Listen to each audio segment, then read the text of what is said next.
Radio Cayman, The voice, the heart, the soul of the Cayman Islands. For the Record is brought to you by Vamped Motors, the only authorized Ford and Toyota dealership serving the Cayman Islands. Coca-Cola, available across the Cayman Islands from Tortuga distributors. Accept no substitutes. Taste the feeling with Coca-Cola. Brandsource Home Gallery, inspiring luxury. Caribbean Bakery, made Cayman fresh. Health City, now open at Camana Bay 7 days a week. The Ministry of Commerce, Planning and Infrastructure, and by West Bay Pharmacy, taking care of your health. This is For the Record with Ort Connor. Coming to you live from Radio Cayman Studio. For the record. For the record. For the record. Hear from your government officials, independents, and the opposition on issues that matter to you. For the record. Engage in an open dialogue between residents and lawmakers. For the record. For the record. For the record. Informative, impartial, insightful. This is your talk show. 1-800-534-8255. Your calls, your input. This is For the Record. And now, your host, Ort Connor. Good morning, good morning, good morning. O land of soft, fresh breezes and verdant trees, so fair. Today is the 25th day of August 2021. I hope and I trust that everyone had a peaceful, restful evening. Those of you who are on the roads of the Cayman Islands, again, we urge you to please be extremely cautious. Ensure that you observe the rules of the road. Remember, the life you save may be your own. For those of you celebrating a birthday today, we want to wish you a happy birthday. Or if you celebrated one over the past few days, belated happy birthday as well. For those of you who have lost loved ones, again, we want to express our sincere condolences to you. We hope and we trust that your faith will help to carry you through these very challenging times, and that the memories of your loved ones will be a blessing as well.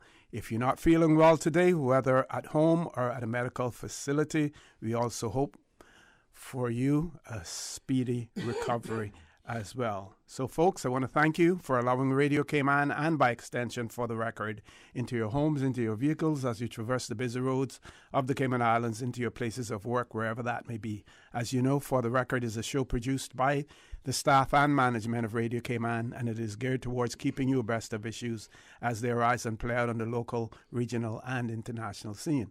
I'm your host, Ort Connor, and you're welcome to join me every Monday, Wednesday, and Friday from 7:30 a.m. until 10 a.m.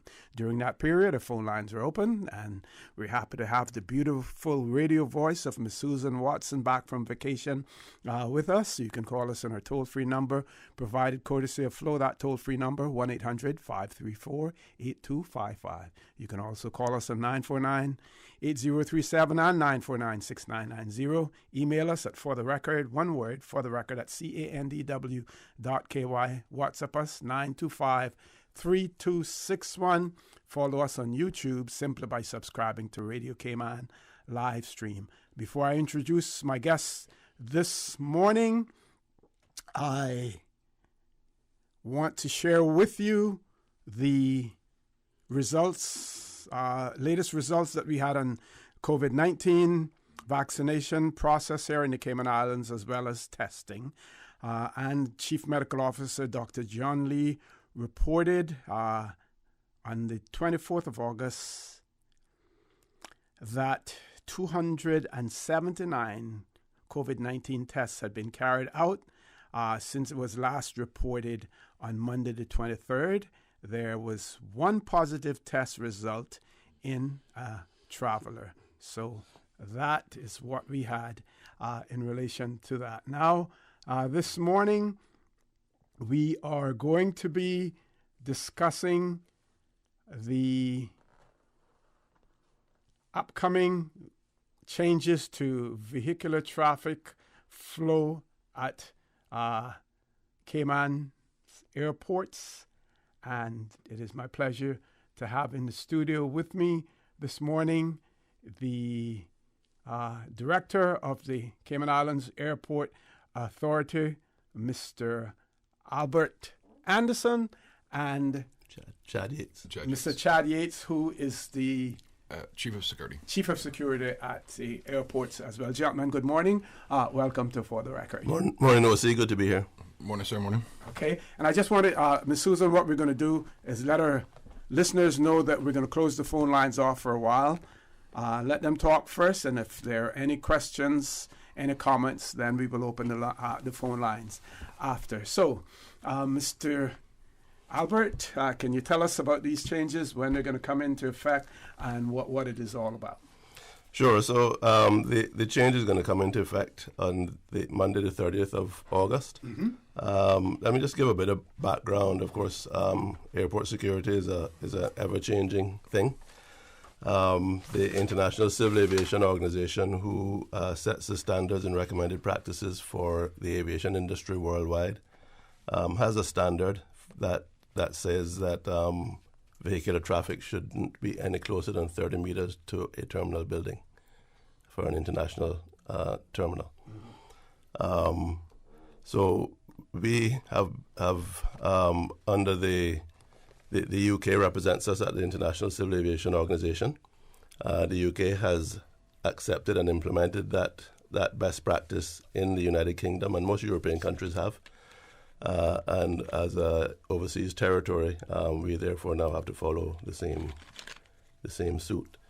So the decision to move away from the terminal, move curbside parking away from the terminal, is to meet an international standard.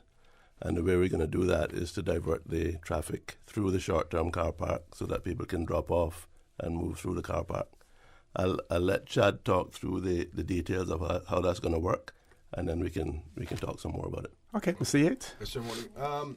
So essentially all vetted traffic, which is your taxis, concessionaires, utility companies, police, fire, they can traverse in front of the curbside of the terminal. Okay. But they are vetted to a standard. All non-vetted traffic, which is your public traffic, will be moving into the short-term parking. The goal is to have a 5-minute grace window for all drop-off and pickups in short-term itself. Okay. Obviously, if that becomes an issue, then we'll readjust it. We'll try to work something for a nice balance. We are going to have a set area, a 5-minute drop-off zone, that we're going to have security, customer service, ground transport, and just boots on the ground to help support the walking traffic to the terminal. Okay. It's a dynamic situation. It's a new situation for us, but we're going to do our best to make sure that we support and provide a customer service as best as possible. Okay. Now, obviously, with the renovations just being completed, the expansion of the airport, had we known this earlier, then you would have been able to make provisions for it. But like you said, it's a dynamic situation when it comes to airport security. So that's why this wasn't a requirement for us when we were doing the construction. So unfortunately, it became a requirement just after. So here we are. But at the end of the day, it is to meet a best practice, and airport, attacks at airports are starting to happen or have been happening for some time across the world. And we just want to get ahead of the game and make sure that we're not reacting to something that may happen here. Mm-hmm. We prefer to be in a preventative mode. Okay.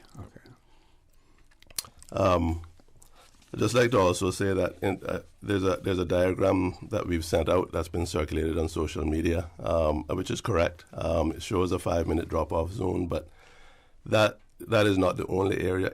People can park in any area in the short-term car park for 5 minutes to drop off or pick up. Okay.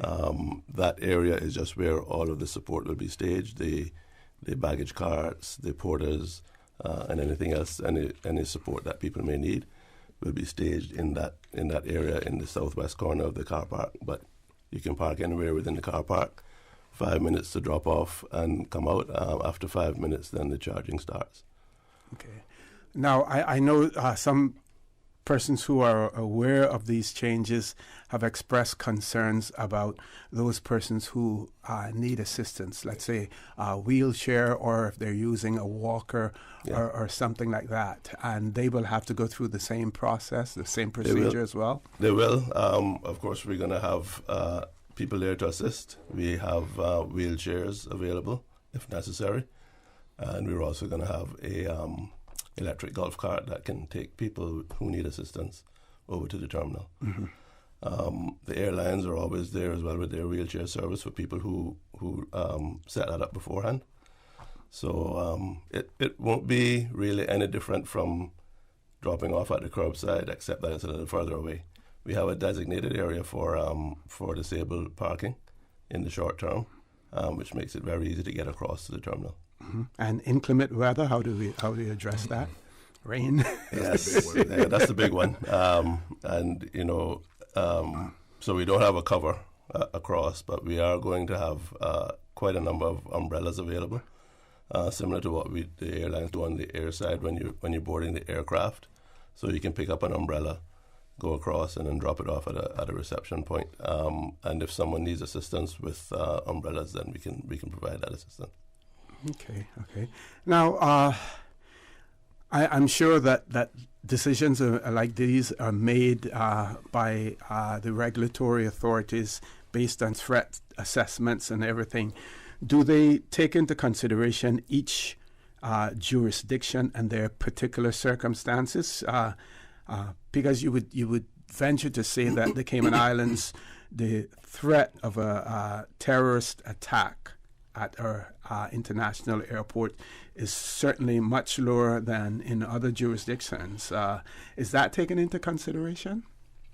It is, but the thing is that in a perceived low threat jurisdiction, that's where someone may target. Take advantage. And I think that's the whole idea behind this, is to close that gap before it's used. And we're aware of an incident that happened in one of the other overseas territories recently in the last 2 years or so, where a vehicle just ran straight into the terminal, trying to get inside. So it's in our region. It happens in our region. And we just want to get out ahead of it and make sure that we're not responding to the public saying you should have done something beforehand. Okay. So the fixes that are being done now, what we'll do is we'll take a commercial break. I'll give you time to think about this, and we can respond and let our listeners and viewers know about this. Some are temporary, and then you will look to have them permanent by changing the infrastructure that is there to be more accommodating, especially for those persons who will be severely and adversely affected by this change as well. So, folks, we're going to take a commercial break. When we return, the conversation will continue with Mr. Chad Yates, who is the manager for Chief of Security at Cayman Islands Airport Authority, and the Managing Director of the Cayman Islands Airport Authority, Mr. Albert Anderson. We're talking about the changes to vehicular traffic at our airports. That conversation will continue after this short commercial break, so please stay tuned. The Cayman Islands boasts of a long, colorful, and rich history. In tribute to our roots, Radio Cayman, the voice of the Cayman Islands, is pleased to bring you the Historical Vignette Series, brought to you by Rotary Central. For more than 110 years, Rotary members have used their passion, energy, and intelligence to take action on sustainable projects. The Cayman Islands, He hath founded it upon the seas. Captain Ali Osman Ebanks, Sr., 1891-1974. Captain Ali, like most Caymanian men of his age, had to earn a living early. He was fortunate enough to have acquired various skills from cooking to railroad building, but his love of the sea led him to be employed with Thompson Enterprises of Key West, Florida, as captain of a turtling schooner, the A.M. Adams. The August 1943 National Geographic featured a now famous article by photojournalist David Douglas Duncan that chronicled one of the journeys of Captain Ali and his crew. Duncan's photographs remains one of the finest records of the life led by Caymanian turtle fishermen during this time. Captain Ali employed many of his fellow Caymanians on his schooner helping to develop their skills as sailors. On his retirement from sea, Captain Ali supported seafaring Caymanians by operating a ship-to-shore radio from his home that enabled their families to remain in contact with them. Captain Ali was a manager of the West Bay Presbyterian Church, now John Gray Memorial, and gave generously to the church and his community throughout his life. Radio Cayman's historical vignettes was brought to you by Rotary Central. For more than 110 years, Rotary members have used their passion, energy, and intelligence to take action on sustainable projects. Since 1993, Rotary Central has worked diligently each year to provide quality bus shelters to our community. A traveling convenience to our school children, the elderly, young people going to work, guest workers, and visitors using the public bus. We, Rotary Central, help you, our advertisers, make it happen. Your marketing dollar travels a far way, positioning your message, your product, your services, your presence in over 83 bus shelters. Every dollar you spend, every advert you place helps to build another bus shelter, providing modest comfort for Cayman travelers. Reserve space now on the only billboard medium in the Cayman Islands. Email rotaryshelters@gmail.com. rotaryshelters@gmail.com. The Bus Shelters, a partner in community convenience. Another inspiration program by Rotary Central Cayman Islands. Back to school sale at Optical Outlook is on. What? Summer just started? We know, right? I got you. Cool. As I was saying, Optical Outlook back to school sale is on now. From now until September 1st, any student gets 50% off. That's half off lenses. Offer valid at all 3 locations: J. Scott Plaza in West Bay, Anderson Square in Georgetown, and Cayman Brac. Call 746-2020 to make your appointment today. Come see the difference with Optical Outlook, Cayman's premier optical provider. Since March 2004, West Bay Pharmacy has kept their doors open to the local communities, even before, during, and after Hurricane Ivan. At West Bay Pharmacy, our staff provides so much more than pharmaceutical excellence. From the moment you walk through our doors to completing your cash out, our staff will have put your healthcare concerns at ease. We would like to take this moment to thank our loyal friends and customers. To us at West Bay Pharmacy, our patients are our primary concern. We provide thorough background checks and precise calculations to ensure your medical safety. Thank you for being a part of our family and for choosing West Bay Pharmacy, where we care about your health. What's that? No sugar, same amazing taste? Coca-Cola Zero Sugar is here to stay. Classic taste, pure satisfaction. Be sure to stop into any Tortuga location and get your own case of Coke Zero. Or grab an ice-cold one straight from the cooler. Brought to you by Tortuga Distributors Limited. Coca-Cola, taste the feeling, Cayman. Health City is now open at Camana Bay, offering a wide range of specialties at our state-of-the-art Camana Bay Clinic. We are here to help you save time and feel better. We are open weekdays, weekends, and evenings for your convenience and are dedicated to reducing your wait time while improving your health. Friendly staff, expert care, lab services, and diagnostics in one convenient location from the hospital you know and trust. Health City at Camana Bay, within your reach. Make your house into a home. Welcome to Brandsource Home Gallery, your source for premium products and a premium experience. We'll design and install your dream kitchen with crafted cabinets, complemented with elegant appliances. We'll fill it with quality houseware and cookware. Custom-designed closet and storage solutions organize and beautify any area. And with the finest bedding, you'll get a perfect night's sleep knowing Brandsource Home Gallery has everything you need to make your house a home. And just remind you, coming up on 105.3 and 91.9 this morning at 9, we're expecting to bring you the finance meeting from the House of Parliament. That's happening at 9 this morning on Breeze 105.3 and 91.9. Also, there's going to be a COVID-19 update press briefing happening today at 3 p.m. System 1 loaded. 1-800-534-8255. What is on your mind when it comes to the government, independence, and the opposition? Issues that matter to you. 1-800-534-8255. Waiting to hear from you. For the record. This is For the Record with Ort Connor. Good morning and welcome back to For the Record. It is my pleasure to have in the studio with me this morning Mr.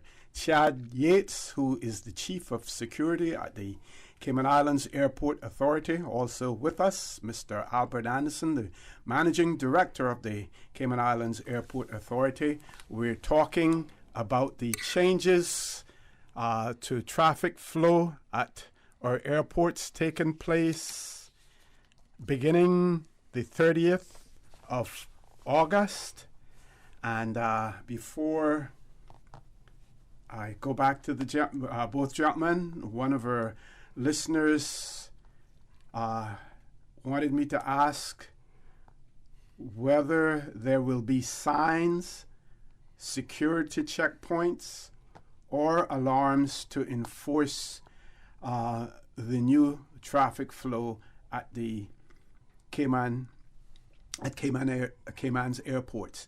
Also, one other WhatsApp message that I received seemed to try to point the finger that this is a decision that is being made by the airport's authority, and I would also like for you to clarify that and what our status is as an overseas territory, what decisions we can make and what decisions come to us via the United Kingdom as well, gentlemen. Okay, so I'll take the one about the decision, and I'll leave Chad to talk about the traffic flow. But okay.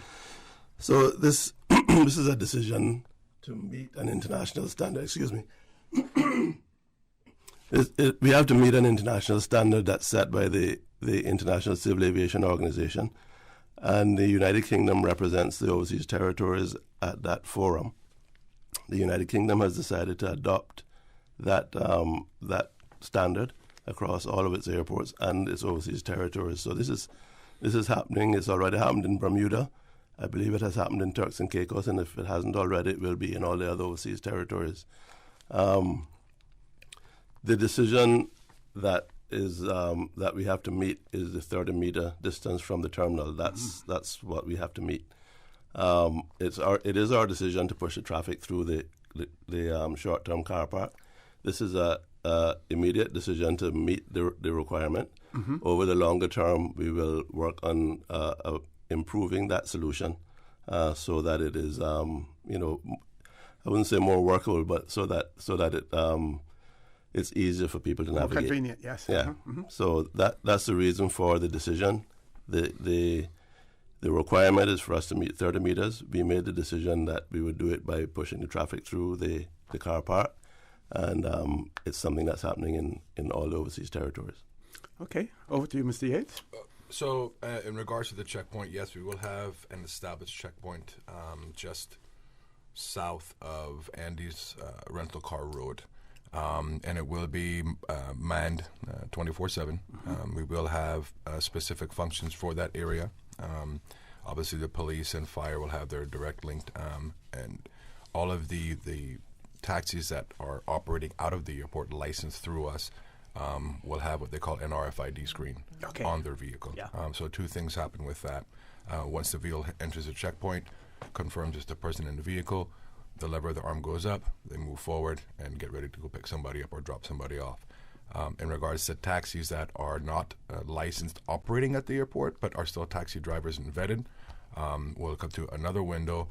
The officer will look at the taxi, confirm the ID with the vehicle in the car, and then let them go through and drop off their passenger as we go forward. As far as signage, yes, we are requiring, I think, 70 signs that will be put throughout the whole of short-term parking. In the beginning of the main access road, there will be signs as well, directing traffic for long-term, short-term, and, of course, employee parking. But we will have somebody out on the ground initially to speak with the drivers, talk with them. Where are you going, sir, ma'am? What can I help you with today? until the language and the island gets around in the communities to discuss how things work. Mm-hmm. And again, this is really going to affect those persons who are dropping off as opposed to persons who would normally park either short-term or long-term parking. They will continue to do that as is customary. Yes, sir, that's right. Yeah. As I mentioned earlier, if you're dropping off, we have an area designated in short-term for drop-off, but you can park anywhere in short-term to drop off or pick up. Mm-hmm. And you have a 5-minute window to do that, which is about the same as people normally have at the curbside. Mm-hmm. And then to get back out of the car park before the charging starts. Okay. And I think we have an off-air question in relation to if this also is applicable to pick up when you're picking someone up at the airport as Correct. well. Yes, sir, sure is. Yes. So it's drop off and pick up. Yes, sir. I want to, it's been a while, it's been 16 months or so since we had a high period of traffic in Cayman. Mm-hmm. And for those who can remember, the Thursday, Friday, Saturday, and Sundays were rough, really stressful, really chaotic in front of the terminal.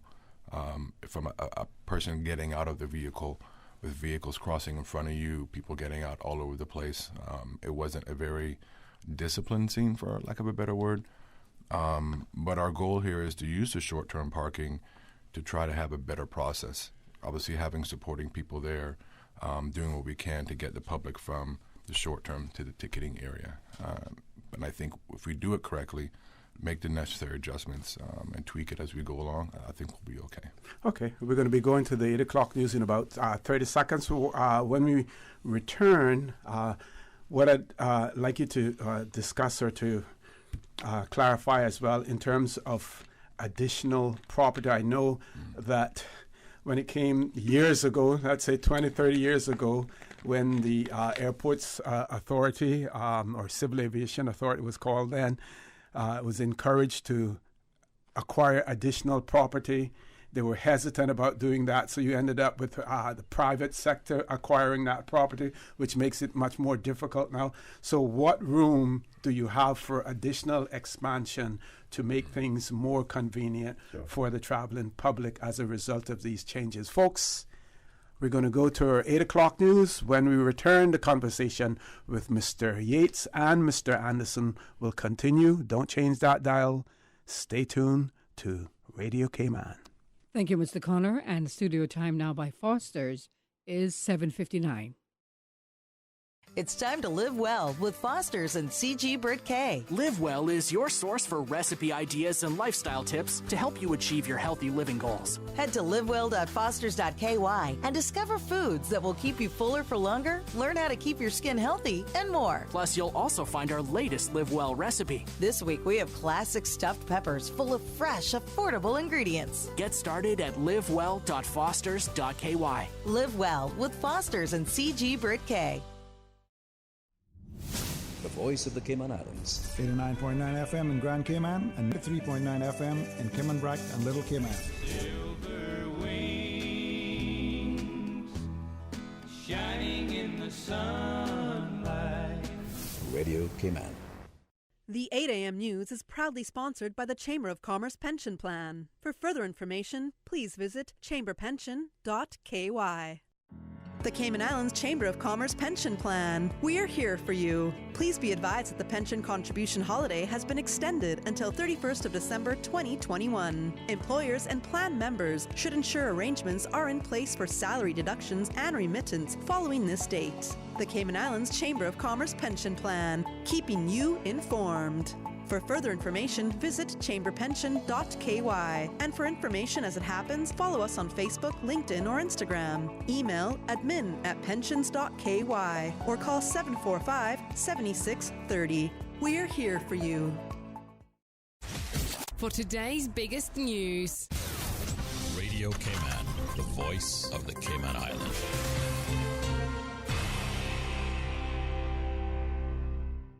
With your latest news, I'm Carsley Fuller. A press briefing is scheduled for today at 3 p.m. The panel will include the governor, the premier, the ministers for health, tourism, and education, as well as a local doctor. The focus will be on the COVID-19 vaccination program. Radio Cayman will be carrying the event live. Digital access to your COVID-19 vaccination records is in the work. More from Radio Cayman's Shanda Gallego. Those who got the COVID-19 jab in Cayman will soon have secure, on-demand access to their digital vaccination certificates through the Health Services Authority MyHSA Patient Portal. The MyHSA Patient Portal is available online or through the Health eLife app, which can be found on either Google Play for Android devices or the App Store for iOS devices. Officials say as travel restrictions ease, the goal is to ensure that persons who received the COVID-19 vaccine will have access to their immunization record on a secure platform from anywhere with internet connectivity. Officials add the MyHSA Patient Portal is a valuable health information management tool that provides more convenience and autonomy to patients. The portal gives patients secure access to health records as well as appointment requests for general practice and pediatrics, access to your child's health information, immunization, allergy, and health history, as well as view COVID-19 and IgG test results. Shanda Gallego, Radio Cayman News. Signing up for the MyHSA Patient Portal takes less than 3 minutes on average and is available at any HSA location. To register, make sure you have a photo ID and a valid email address. And an island-wide program to collect vegetation debris on Grand Cayman starts this week. Over the next 4 weeks, the Department of Environmental Health will be out in full force, concentrating efforts to speed up and complete the collection of vegetative debris only. Collection takes place Monday to Saturday in West Bay through September 4th, Georgetown 6th through the 11th, Moderntown September 13th through the 18th, and Northside East End September 20th through the 25th. Officials are stressing this is not bulk waste collection. This is strictly for vegetative debris as it relates to Tropical Storm Grace. Make sure that the waste is placed on the curbside where it is easily accessible to DEH collection crews but does not obstruct the roadway or storm drains. Now with a check of international news, here's the BBC, which will take us out of the newscast. I'm Karsley Fuller from Radio Cayman's newsroom. BBC News. The German Chancellor Angela Merkel has called for talks with the Taliban to defend what has been achieved in Afghanistan in the last 20 years. Mrs. Merkel said the current reality was bitter and stressed that there could be no unconditional agreements with the Taliban. She also said Germany's efforts to evacuate people would continue as long as possible. Britain and France say they're well on course to complete the evacuation of their nationals and most Afghan partners by the end of the month. President Biden's resisted pressure to extend that deadline for US troops to quit Kabul airport, citing the risk of a terror attack. Taliban leaders have told the BBC that only Afghans who should be going to Kabul airport are those cleared by the United States and its allies. It's becoming increasingly hard for Afghan nationals to enter the airport, even if they have permits to fly abroad. The Taliban announced on Tuesday that they don't want citizens to leave. More countries around the world have agreed to take in people fleeing Afghanistan, including nations that have not been involved in the conflict, such as Mexico and Uganda. Australia has given humanitarian visas to more than 70 Afghan women footballers and relatives.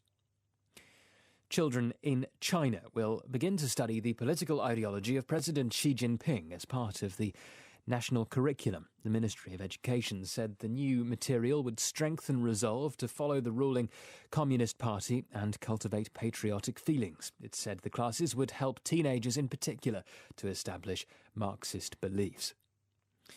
Mauritius has moved a symbolic step closer to wresting British control of the Chagos Islands in the Indian Ocean. The Universal Postal Union has voted to block the use of British stamps from the remote archipelago.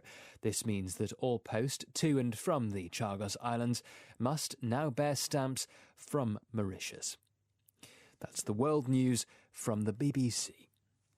The 8 a.m. news is proudly sponsored by the Chamber of Commerce Pension Plan. For further information, please visit chamberpension.ky. The Cayman Islands Chamber of Commerce Pension Plan. We're here for you. Are you aware of the performance of your pension plan? The Cayman Islands Chamber of Commerce Pension Plan provides quarterly fund fact sheets for our members to stay informed with the plan's performance. For the year ended 30th of April, 2021, the various life cycle funds have provided returns between 10.5% and 43.2%. And our all-in expense ratio for year ended 30th of June, 2020 is currently the lowest it's ever been. inflation, 0.72%. Visit chamberpension.ky to review our fund fact sheets. You can see the performance as far back as 10 years. Remember that pensions are a longer-term investment strategy. Focus on the long term rather than the short-term returns. The Cayman Islands Chamber of Commerce Pension Plan continues to perform for you. Stay in touch with Radio Cayman for the latest in news and information. Follow Radio Cayman on social media, Facebook, Instagram, Twitter. Download the Radio Cayman app or log on to our website, www.radiocayman.gov.ky. Radio Cayman, your voice, your choice, your radio. For the first time in over 45 years, the University College of the Cayman Islands is having an Alumni Homecoming Gala dinner on October 28th. The event highlights the kickoff of the UCCI Alumni Network, a community of professionals helping the university and one another. If you're a UCCI graduate, join the network today and let your fellow classmates know about it. Visit ucci.edu.ky/alumni and come give us a hand with UCCI's first ever homecoming. With Logic, you get more things you do want, like faster fiber internet, more TV, entertainment, and better customer service. And you get less of the things you don't want, like waiting, boredom, and disappointment. More of the good, less of the bad. It just makes sense. Or should I say, it's logical. See what I did there? Call us or go to logic.ky to find out how you could be getting way more of what's good. Are you a transportation provider or tour operator on land or sea? Take your skills to the next level by attending the free Aquila Driver Excellence course. Learn more about how to deliver excellent service and make sure your passengers are safe. But hurry, as there are only 2 sessions remaining, Wednesday, 25th of August at 10 a.m. to 11:30 a.m. and Wednesday, the 1st of September from 1:30 to 3 p.m. You can attend online via Zoom or in person at the Pride Training Room. Deadline to register is the Monday before each session. For more information or to book your session, head to aquila.ourcayman.ky. That's aquila.ourcayman.ky. Once again, that's aquila.ourcayman.ky. Don't miss out on this free internationally recognized training brought to you by the Ministry and Department of Tourism. The 8:10 a.m. Weather Report, Monday through Friday, is proudly sponsored by Pan American International Insurance Corporation. Pan American International Insurance Corporation, meeting the life, accident, and health insurance needs of individuals and businesses to ensure financial security and peace of mind. For more information, call 949-8304 or visit www.palig.com. That's PALIG.com. For over 100 years, more than 5.8 million people across the Americas and the Caribbean have placed their trust in Pan American Life Insurance Group. We have delivered on our promise and have proven that we are more than an insurance company. We are family. To learn more about our first-in-class individual and group life, disability and accident solutions, please visit Pan American International Insurance Corporation at Unit 221, Cannon Place East, North Sound Road, Grand Cayman, or contact us at 949-8304 and visit us online at www.palig.com. Pan American Life, people you can trust for life. Pleasant good morning. Let's take a look at the latest weather report. Current temperature is 84 degrees. Relative humidity is 70%. The barometric pressure 29.90 inches and rising. The wind is out of the east at 10 knots. Overnight low temperature was 81 degrees. Synopsis indicate moderate to fresh winds and moderate seas are expected over the next 24 hours as a tropical wave currently over Hispaniola is expected to move across the western Caribbean. Hazy conditions is expected to continue as a plume of Saharan dust moves across the Caribbean. Now the forecast for today and tonight calling for partly cloudy skies with a 20% chance of afternoon showers, and temperatures will rise to the upper 80s today and will fall to the mid-70s tonight. Winds will be east to southeast at 10 to 15 knots. Seas will be moderate with wave heights of 3 to 5 feet. Today's high tide will occur this morning at 11:23, low tide this evening at 10 minutes past 5, and a high tide again tonight at 11:18. The sun will set this evening at 6:44 and will rise tomorrow morning at 10 minutes after 6. And the outlook is calling for an increase in cloudiness and showers from tomorrow morning as a very active tropical wave moves over the western Caribbean. Showers are expected to be locally heavy at times, leading to flooding of low-lying areas. Fresh winds and rough seas are expected from tomorrow evening and is forecasted to last through to at least Friday night. Small craft should exercise caution over open water from tomorrow afternoon. That's the very latest on your weather report. The 8:10 a.m. Weather Report, Monday through Friday, is proudly sponsored by Pan American International Insurance Corporation. Pan American International Insurance Corporation, meeting the life, accident, and health insurance needs of individuals and businesses to ensure financial security and peace of mind. For more information, call 949-8304 or visit www.palig.com. That's PALIG.com. For over 100 years, more than 5.8 million people across the Americas and the Caribbean have placed their trust in Pan American Life Insurance Group. We have delivered on our promise and have proven that we're more than just an insurance company, we're family.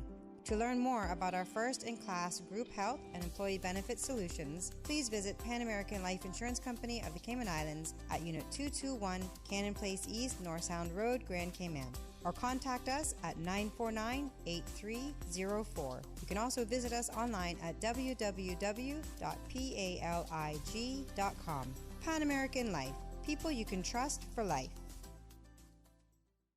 During these unprecedented times, Radio Cayman, the voice of the Cayman Islands, is pleased to bring you the Cayman Strong Series.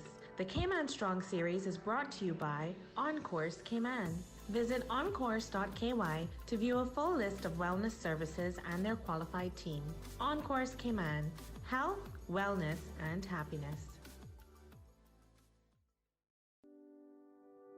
Back to school can be a stressful time for families. Parents are trying to regain weekly schedules and structure. Meanwhile, children may struggle with anxiety about moving up a year, seeing their peers, or worse, encountering unfavorable bullying situations. Don't wait until the last minute to prepare for school. Quick tip: when shopping for back-to-school supplies, allow your child to have a say in what is purchased. Kids like to have freedom to make their own choices. It allows them a chance to express themselves, and it can be a good lesson in decision-making skills and thrifty shopping. Change your thinking and change your life. Radio Cayman's Cayman Strong Series was brought to you by OnCourse Cayman. Visit oncourse.ky to view a full list of wellness services and their qualified team. OnCourse Cayman, health, wellness, and happiness.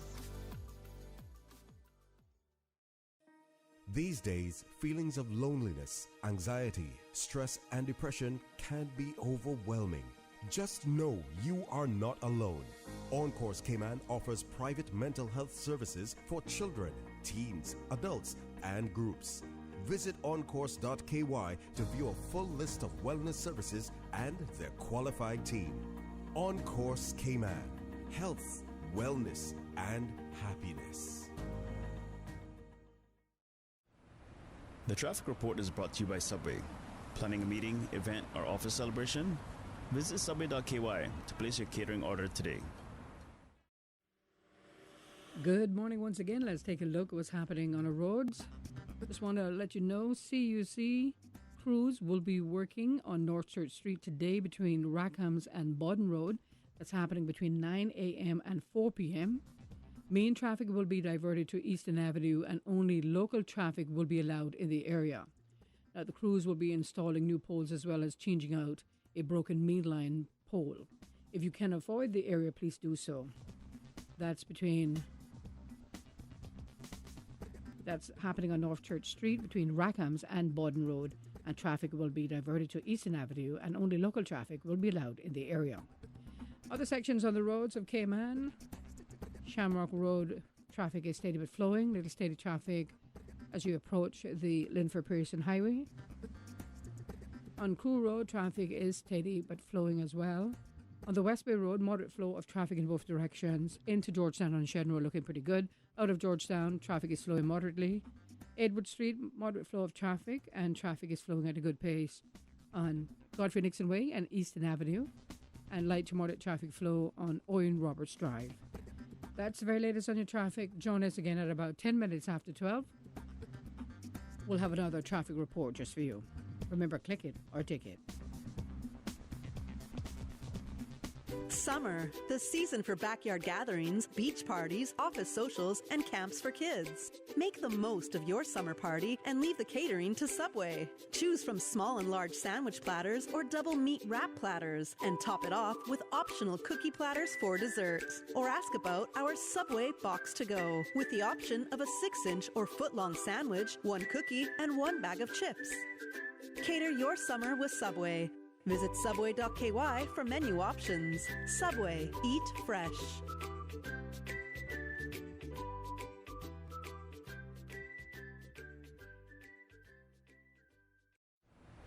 The traffic report is brought to you by Subway. Planning a meeting, event, or office celebration? Visit Subway.ky to place your catering order today. Everybody get on the floor. This is a robbery. Wait.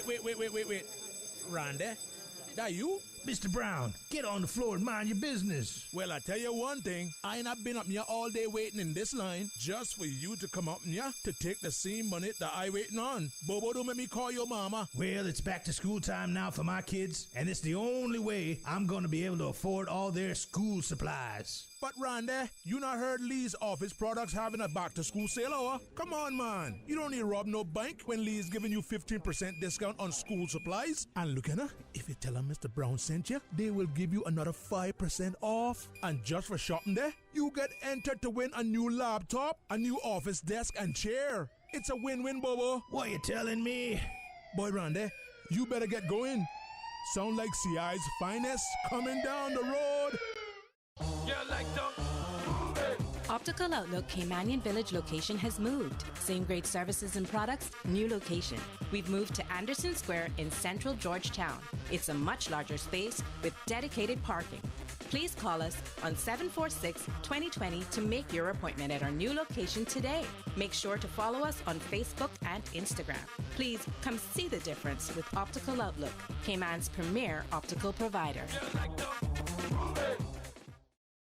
Welcome, everybody. Good evening to you. Welcome to the Miss Teen Pageant. The Lions Club and Leo Club of Grand Cayman presents the 40th staging of the Miss Teen Cayman Islands pageant on Saturday, August 28th at the Lions Center. Be there to cheer on these 9 beautiful ladies as they represent their district and vie for the title of Miss Teen Cayman Islands. This is a pageant you don't want to miss. So come and show your support for your favorite contestants Saturday, August 28th at the Lions Center. Gates open at 5 p.m. with showtime at 7 p.m. sharp. Admission is $25 prepaid or $30 at the gate. Limited premium tickets cost $40. Tickets are available at EventPro, Winner's Circle, Funky Tanks, or from the contestants and Lions members. Sponsored by Digicel, Winner's Circle Sports, CUC, King Sports Center, Finishing Touch, and Radio Cayman. And just to remind you, the finance meeting scheduled for today in the House of Parliament has been postponed until Friday, August 27.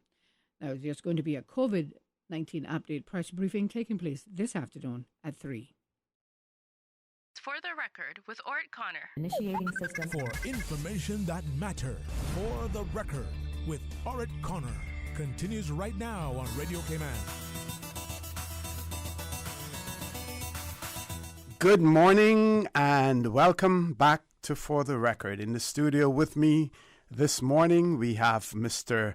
Chad Yates, who's the head of security at the Cayman Islands Airport Authority. Also with us, the managing director of the Cayman Islands Airport Authority, Mr. Albert Anderson. We're talking about the vehicular traffic flow changes that are coming to the airport. Those changes will be effective the 30th of August, 2021. And while we have the two gentlemen in the studio with us, after we have covered all, including questions or observations that our listeners may have, and if time allows, I will also invite them to talk about preparations for whenever we decide to open our borders again to tourists, and how prepared is the airport authority, for that. So, Mr. Yates, we have this question. One listener wanted to know whether or not these security procedures will also apply to the BRAC, and whether or not the waving gallery in the BRAC will be closed like it was in Grand Cayman. So thank you for the question. For now, that's not going to happen. The BRAC will stay the way it is. There will be no major changes, but everything is dictated through international traffic. Should things change and there's more international traffic, then obviously that'll be looked at. But for now, there's no changes in the BRAC for the waving gallery or curbside pickup or drop-off. Okay. Now, some people may say, well, we're using the argument for Grand Cayman. What makes the BRAC any different from Grand Cayman? Can you explain that? I think it boils down to volume of international traffic. The BRAC today has maybe one weekly flight, if even weekly, inbound. If the BRAC international traffic was to ramp up, then we may be required to make some changes there. So at this point in time, we don't know. Okay. And one writer seems to be very skeptical about the whole situation, and they point out that they just returned from Miami, and anyone can still pull up and drop off. Their view is that this is all about other says their view is that the airport's authorities are looking for a way to make money rather than making traveling easier for the general public, and they lament the fact that this may also be because there is no competition as far as airports are concerned. Not easy to build an airport and run it. Not easy. How do you respond to those? Well, I think Miami is a different jurisdiction. Mm-hmm. The International Civil Aviation Standard and recommended practices are, as I said earlier, adopted by the UK. The US has chosen, I assume they've chosen not to, because I know that Miami, you can still drop off at the curbside. Mm-hmm. And they're much bigger than us, they can fight. And they can fight. The UK and many European countries, actually, I'm not going to just focus on the UK, across Europe, they have implemented this particular standard. As an overseas territory, therefore, we are obliged to follow suit. And that's why we're where we are today. As far as making money, no, that's not what this is about. We have set a 5-minute drop-off period, which is it's probably more than we normally allow people to stop at the curbside in the past. It is more than we allow people to stop at the curbside. If it turns out not to be enough, we will make adjustments. But at this point in time, we have to start somewhere, and that's where we decided to start. Okay, and the question that I posed before we went to the news in relation to the possibility of expansion, if all of this remains permanent, it's going to be pretty tight. Yeah. Is there room for expansion there? Yeah, so if we look, we did a master plan, a 20-year master plan back in 2014. And in that plan, it showed eventually a new terminal being built. I can say to the east of the existing terminal. Mm-hmm. So we own all the land to the east of the existing terminal out to the sea. Okay. That plan is now being reviewed. It's 7 years old. So we're looking at it again with a different eye, and things may change. But there's still that space out to the east that we can expand. And in that plan, it would have been additional space for parking and for meeting this particular standard as well. So over the course of the next 6 months, we're reviewing that plan to make sure it's still what we want to do. I can say that the progression of that plan was based on the growth in international traffic and passengers. It was to take us to 2032, and the way things had been growing since 2014 when the plan was done, in 2019 we had already reached where we thought we would be in 2028. So we were growing a lot faster than the original expectation. How things will pan out now that we've had this break because of COVID, we have to wait and see. But I expect that we'll see that growth pick back up fairly soon, and we'll have to make get back on track with a new master plan. Okay, and can we talk some now? Well, before we talk about possible reopening and your how you position for that. It is what it is now in relation to this. This is these changes in terms of traffic flow are going to come into effect on the 30th of August. What I want to give you an opportunity is to repeat to our listening and to our viewing audience what those changes will encompass. Okay, so essentially, again, all non-vetted traffic, which is public transport or public vehicles that have not been vetted, which is the normal everyday driver, will pull into short-term parking. If you're going to drop off, there is a 5-minute window. You can drop off anywhere in short-term parking that you would like and still meet the 5-minute window, or you can maneuver to the 5-minute drop-off zone. Same applies for pickup as well. Should you miss the short-term parking, there will be an exit road located next to Annie's rental car, where you'll be met by a security officer at a checkpoint. Yep. Okay, and of course, when it's being implemented at first, you're going to get people who are going to be, looking for a break and say, "Well, I wasn't aware of it. I have to drop this person off." They need to understand that there's not going to be any flex, with it. It's going to be a rigid policy that's going to be enforced. It has to be rigid, but there'll be all kinds of support available to assist people who may not have been aware. So, sorry, Mr. Anderson, real quick. So paying for parking, should you decide to stay, there's going to be a mobile cashier that can accept cash and, of course, give the return with receipt. All of the exit machines, as far as I'm aware now, can handle debit card and credit card. Or should you go into the terminal with your family to see them off, the pay stations are still there as well.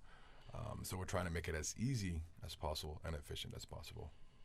Okay. Now I know that so just to clarify one point. So today you can't go into the terminal with your family to see them off, but we're still going to create a pathway into the machine so that you can actually go and pay if you need to do that. Okay. But as Chad said, you can pay with a credit or debit card at the gate now, so that makes life a lot easier. Excellent. I believe we have a caller. Let's grab the caller. Caller, good morning. Welcome to For the Record. Hey, good morning, guys. Good morning. I missed some of the beginning of the conversation, but just a few questions in case it was said and I didn't hear it. I just want to know how you deal with medical or handicap type passengers where they can't walk far distances. Just want to know how that's going to be dealt with, and just how does this tie into the grand scheme of things with the reopening? Is this part of that plan to try to limit inbound traffic with the general public?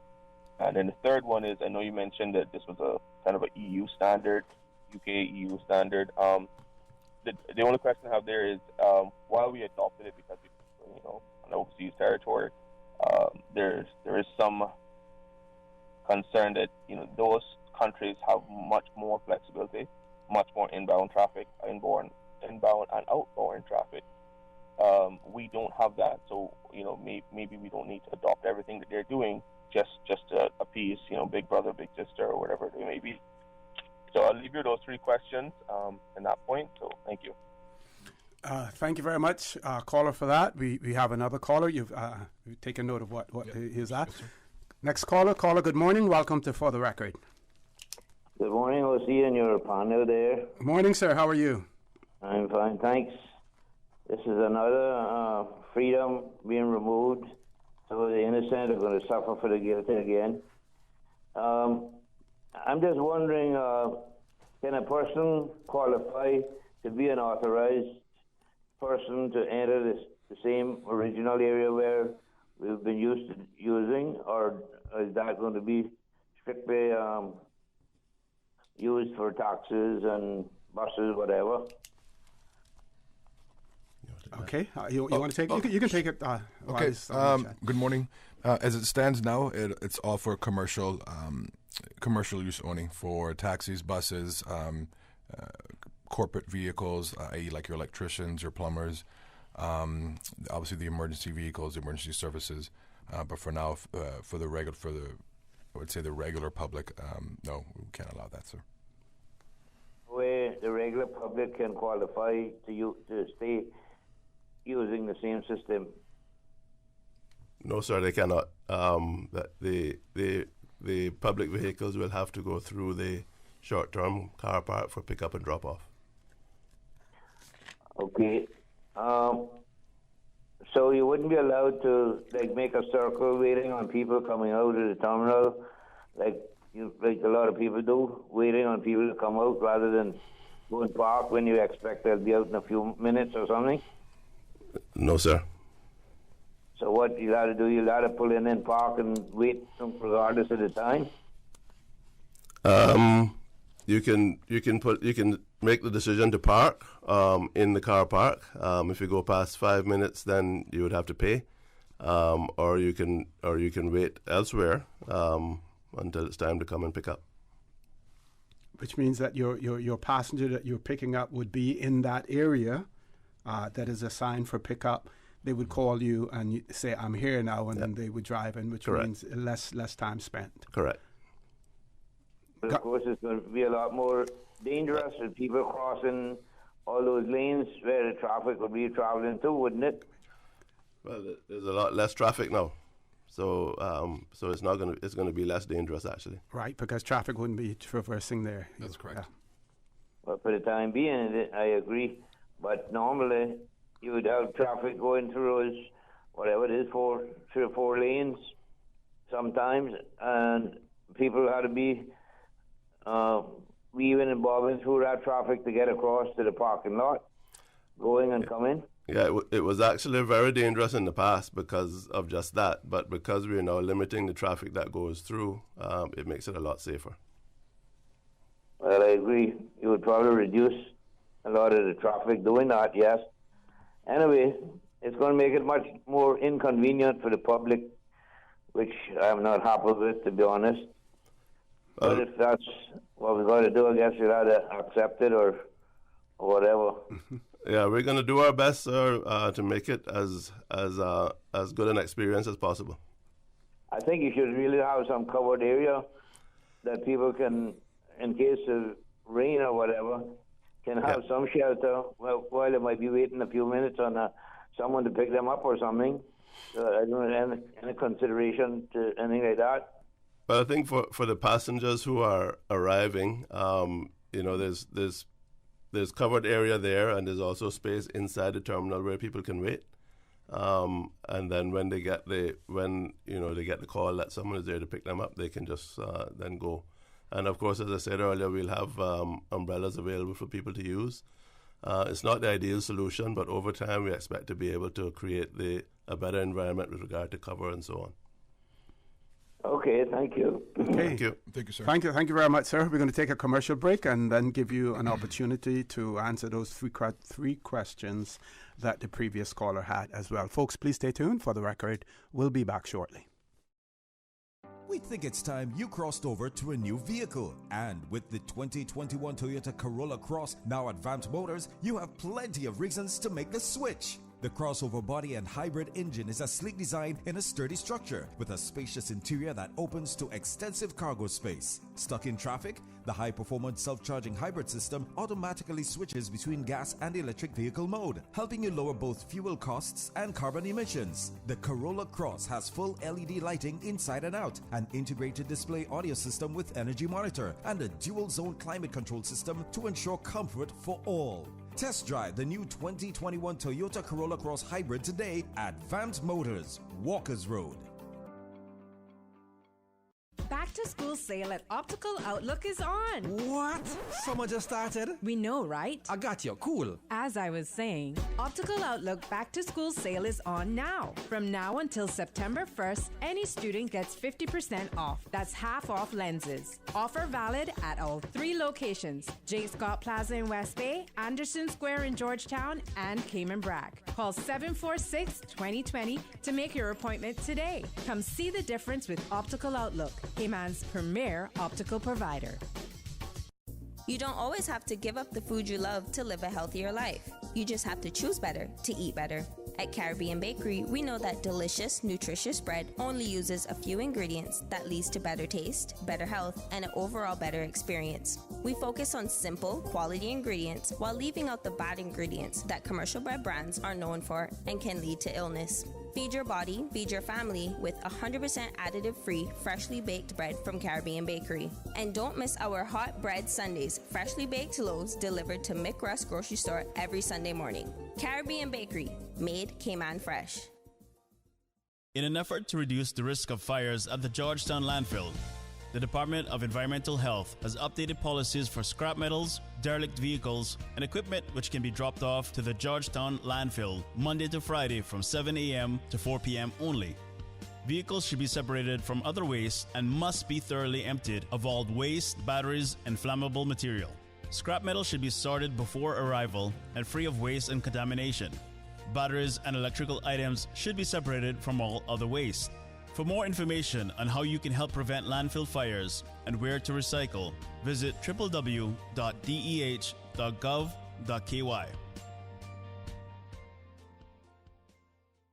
System 1 loaded. 1-800-534-8255. What is on your mind when it comes to the government, independence, and the opposition? Issues that matter to you.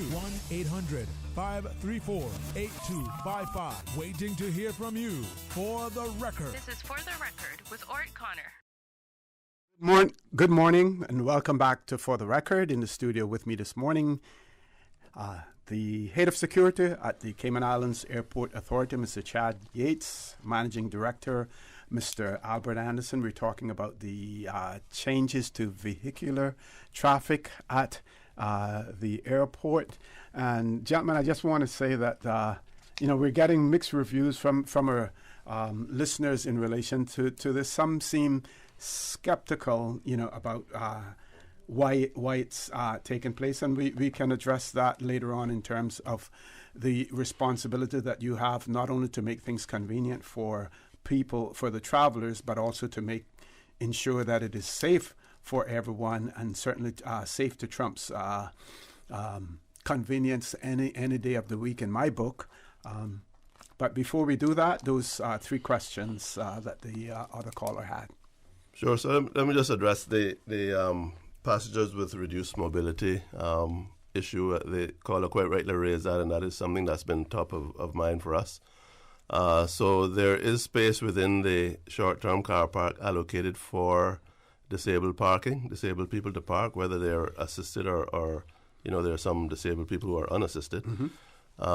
And we will provide whatever assistance they may require. In fact, we're going to be meeting with a group of people about that this morning so that we understand exactly what their needs are, because we want to make sure that we provide for that as well. We cannot allow them to pull up at the curbside, but we will make every convenience possible for them to ensure that they have what they need to be able to traverse the area. So that hopefully will not be a problem. But just if someone doesn't have a handicap sticker, but they do have reduced mobility issues, we will have things like wheelchairs available. We will have an electric golf cart that we can transport people over to the terminal, and any other assistance they may need. Excellent. Okay, Mr. Yates? Yes, sir. In regards to the emergency vehicles, they're all vetted, so they would get curbside assistance or curbside service. Yeah, and he mentioned something about European requirement. I'm not sure if I quite grasped that, but I think there was a discussion about the fact that there's a lot more traffic at European airports, a lot less here, so why do we have to do it?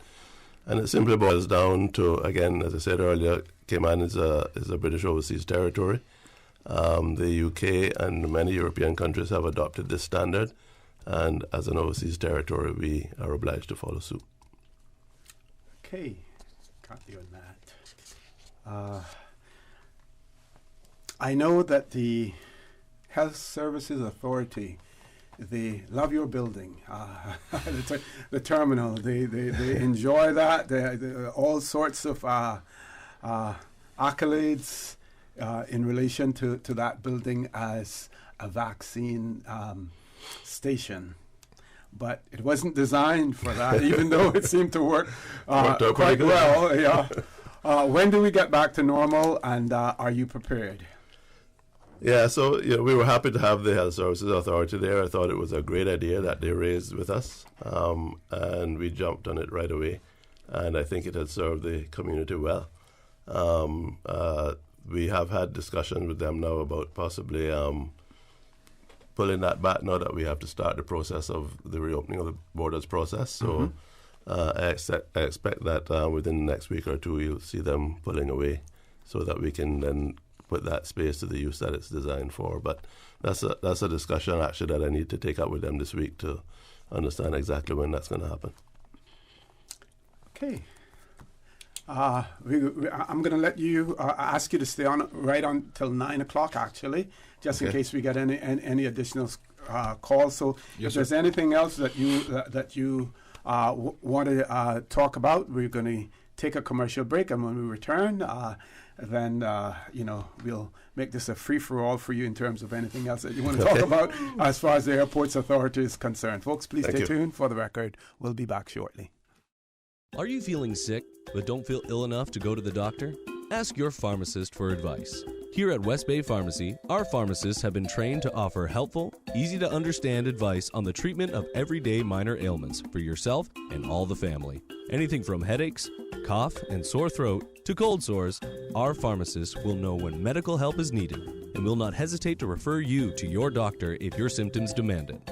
Like doctors, our pharmacists have a professional code, which means all personal information you give them will be treated in the strictest confidence. Visit us today at West Bay Pharmacy, where we care about your health.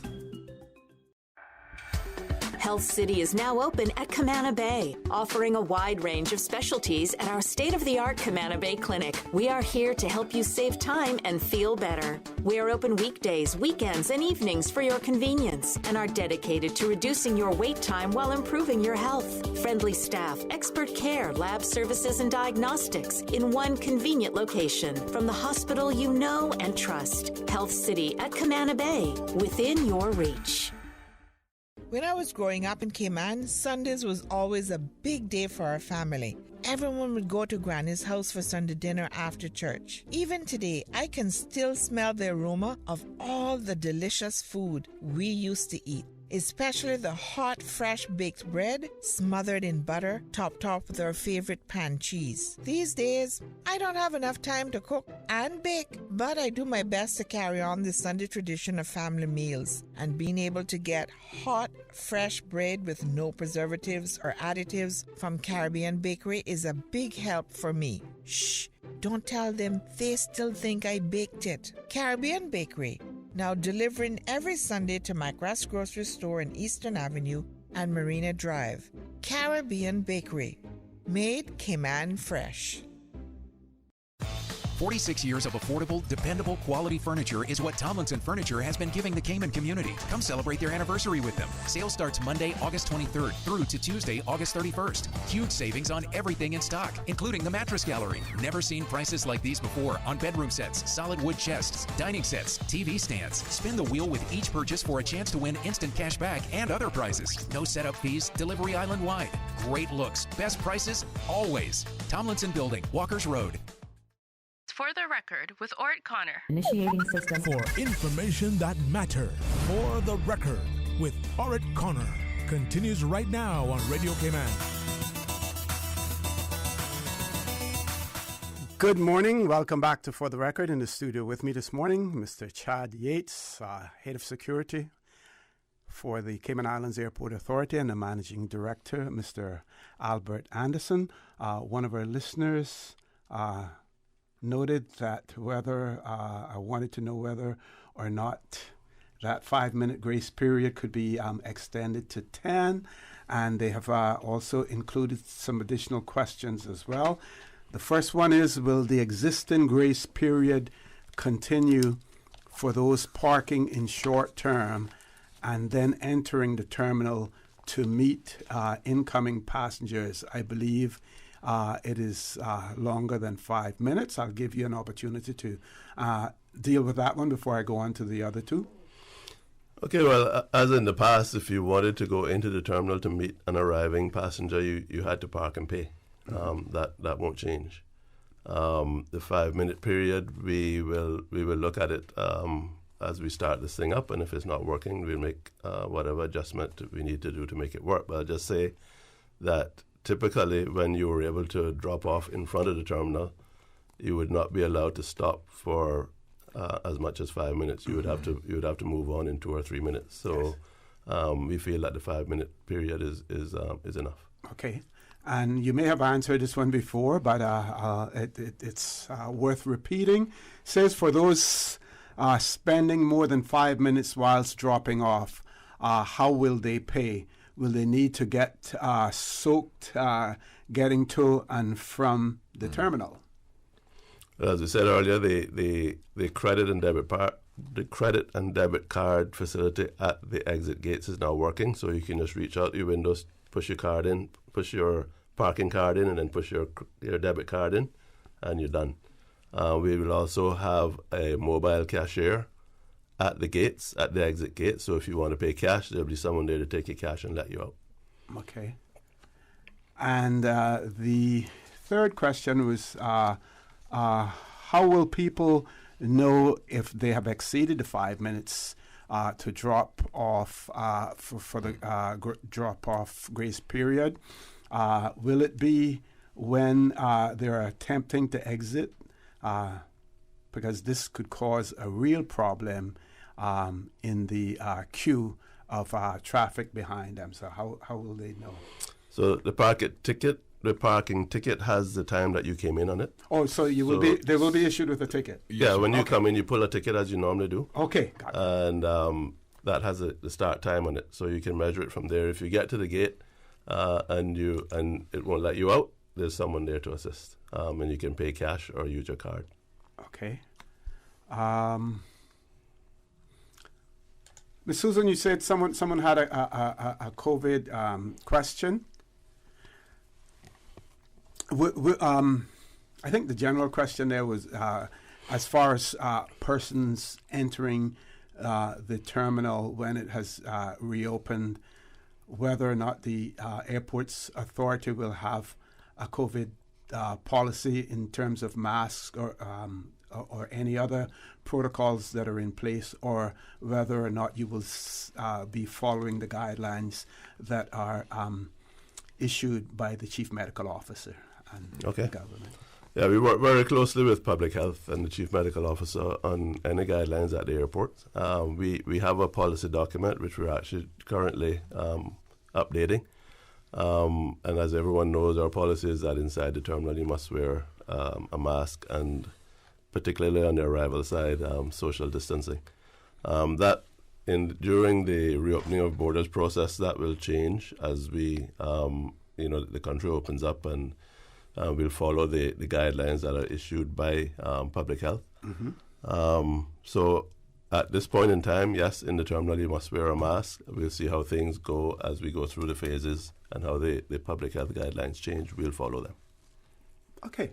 Anything else you want to mention that we may not have touched on, Mr. Yates?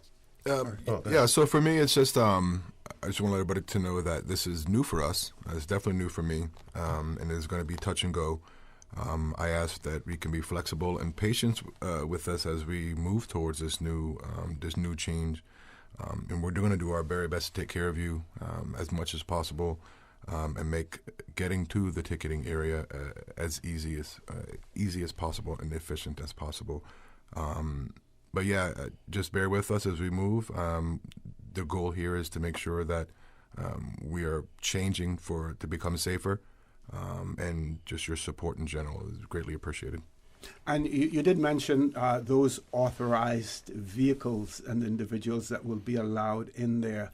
How's your communications with them going and preparation in terms of getting those, I think it's RFID Yes, sir. Yes, sir. Stickers.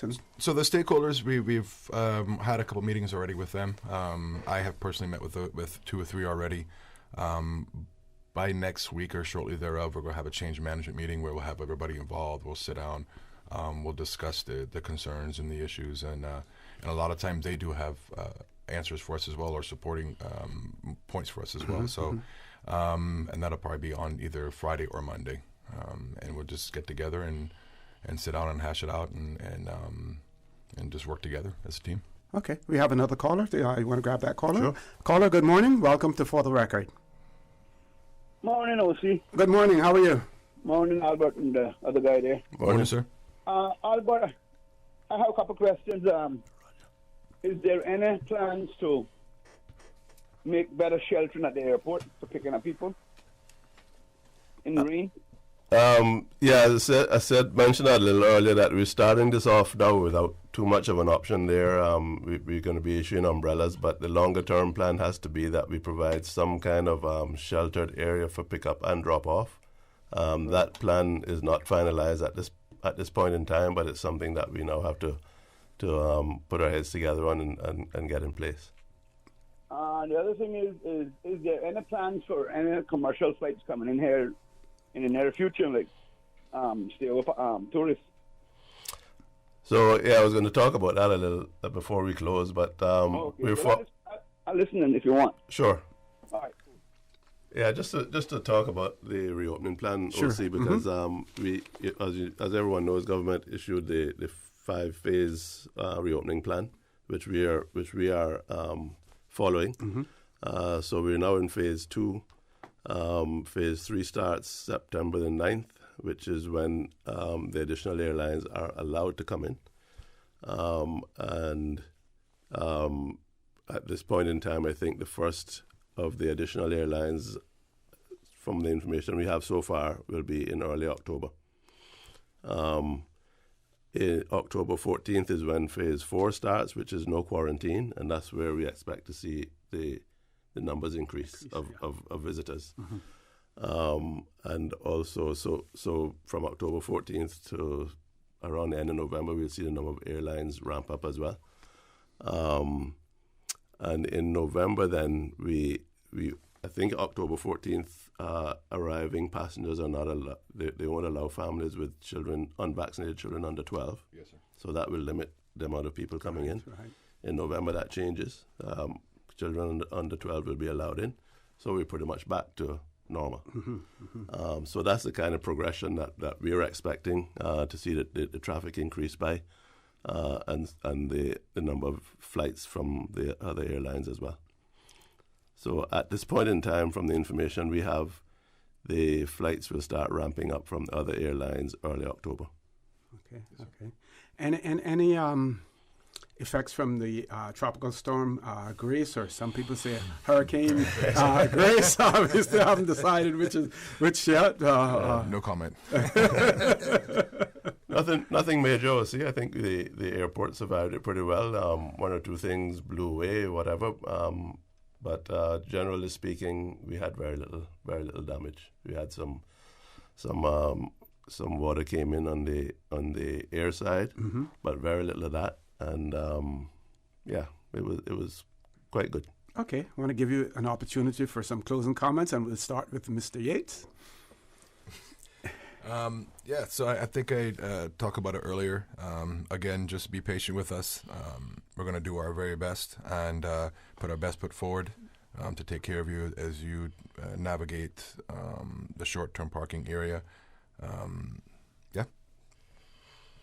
Mr. Anderson? Yeah, I just want to say that change is constant, and this is a change that I know many people may struggle with in the beginning. We're going to do our best, as Chad said, to make it as easy for you as possible. But I believe, I would like people to understand that this is a preventative measure.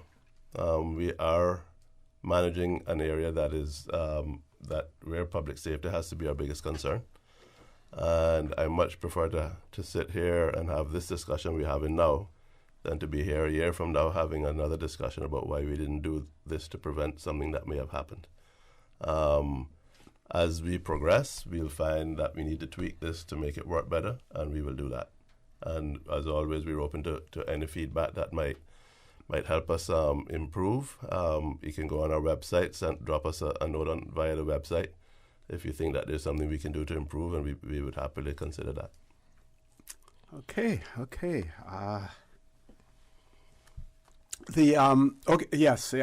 The additional publicity as far as the changes are concerned.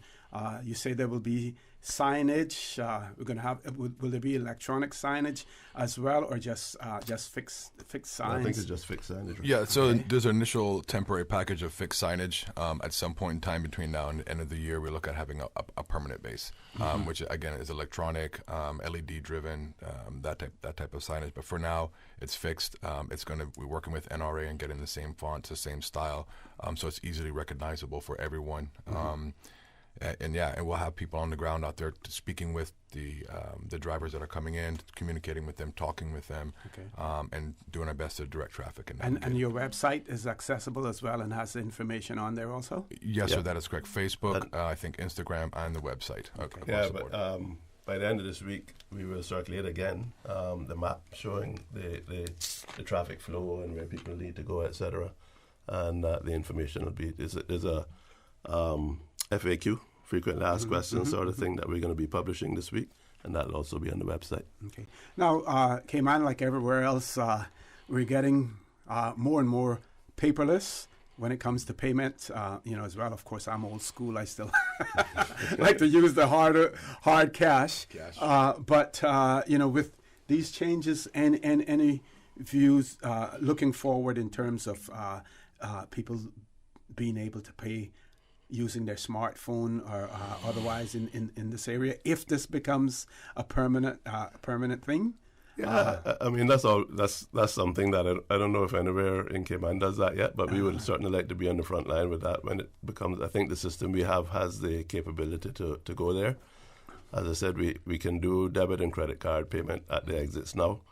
There's also a feature we haven't rolled out yet, but for those people who may frequent the airport, the system has the capability of a prepaid functionality, so you can pay $50 and just use it as you need it. Okay. And then you top up again when you're ready. So things like that we have available that we haven't rolled out yet, but we will be over the next period of time. Okay. Well, gentlemen, I want to thank you all very much for being here, and just want to say also that we remain available here for you. Any information that you want to get out there. After the 30th, like to get a report back in terms of how things are going. I'm sure that if you're not here, they will be calling in. So we may have to come back and listen, which is fine. We have no problem doing that because feedback is great. Okay. Thanks again. All the best, folks. Thank you, sir. Top of the hour, headline news. When we return, we will have open mic, and I'm sure the gentlemen on their way to their offices will have their radios tuned to Radio Cayman. So if you have any additional questions or comments, they will be listening in as well. Please stay tuned for the record. We'll be back immediately after headline news. You are listening to Radio Cayman, the voice of the Cayman Islands. Today's biggest news. Radio Cayman. Your voice, your choice. Local, regional, international. This is headlines from Radio Cayman's newsroom. Today's biggest news. Government reported the results of 279 COVID-19 tests on Tuesday. One came back negative. No vaccines were administered on Monday as the clinic was closed. In Afghanistan, evacuations from Kabul airport picked up pace, with the total number leaving since the Taliban takeover reaching 82,000. U.S. President Joe Biden says he aims to complete the operation and U.S. troop pullout by the August 31st deadline. Some U.S. troops have already started to leave as the efforts enter its final phase. U.S. allies have pressed Biden to extend the time frame. There are fears thousands of Afghans who wish to flee the Taliban may be left behind. The Taliban says the Afghans should not go to Kabul airport or try to leave the country. Women working in Afghanistan must stay at home until, quote, proper systems are in place to ensure their safety. The Taliban, which enforced a strict version of Islamic law when they ran Afghanistan before 2001, retook full control of the country 10 days ago. Those are your headlines. I'm Karsley Fuller. For the latest in news and information, follow Radio Cayman on social media, Facebook, Instagram, Twitter. Download the Radio Cayman app or log on to our website, radiocayman.gov.ky. For the record, with Ort Connor. Initiating system. For information that matters. For the record, with Ort Connor. Continues right now on Radio Cayman. Good morning and welcome back to For the Record. The phone lines are still open. Our toll-free number provided courtesy of Flo, 1-800-534-8255. Other landlines, 949-8037, 949-6990. Email For the Record at candw.ky. WhatsApp us, 925-3261, or just simply follow us on YouTube, and you do that by subscribing to Radio Cayman live stream. We have lots of notices and guidance after tropical storm Grace, or Hurricane Grace. Information in relation to Finance Committee. Finance Committee has now been postponed until Friday. There's a press briefing that's going to take place this afternoon at 3 p.m., and I'll give you more information about that as well. Meanwhile, the Department of Agriculture has provided tropical storm Grace assistance to fruit tree farmers. Now, I have a lot of fruit trees in my yard, and I'm sure many of you have as well, but we may not be registered as farmers, so this is what is applicable really to the farmers, but it seems as if at some point in time they will get to us as well. And this reads that following the passage of Tropical Storm Grace, Cayman Islands Department of Agriculture assessed the resulting damage to the local agricultural sector.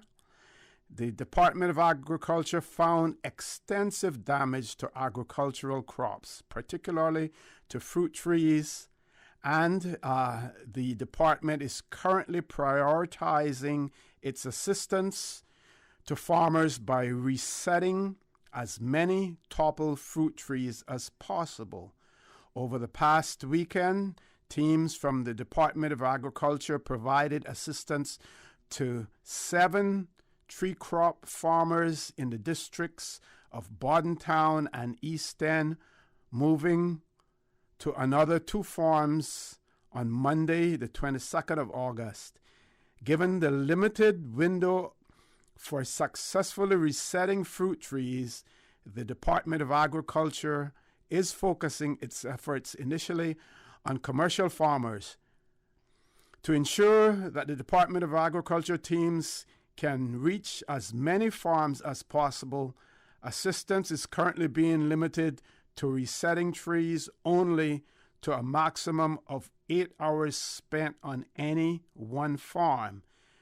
In cases where farmers have the resources in terms of manpower and or equipment to help themselves, the Department of Agriculture is assisting through the provision of advice and showing the farmers how to correctly reset trees before moving on to assist other farmers. Once the resetting exercise for farmers has been completed, or if the window for doing so has closed, the DOA teams will proceed to the second phase of revisiting the commercial farmers to commence pruning and rehabilitation of those trees that were not toppled. The department has been receiving requests from backyard gardeners for assistance with toppled and damaged trees and will assist through the provision of technical advice and guidance. However, it is unlikely that the Department of Agriculture will be able to provide direct manpower assistance in the short term, as its focus must be on the rehabilitation of the commercial farming operations. For more information and technical advice, please contact the Department of Agriculture by telephoning them at 947-3090.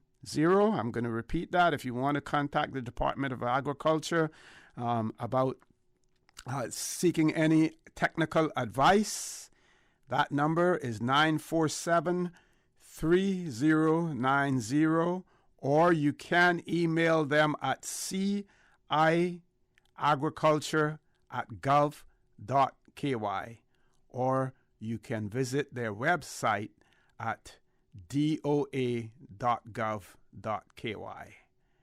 And you can find them on Facebook as well.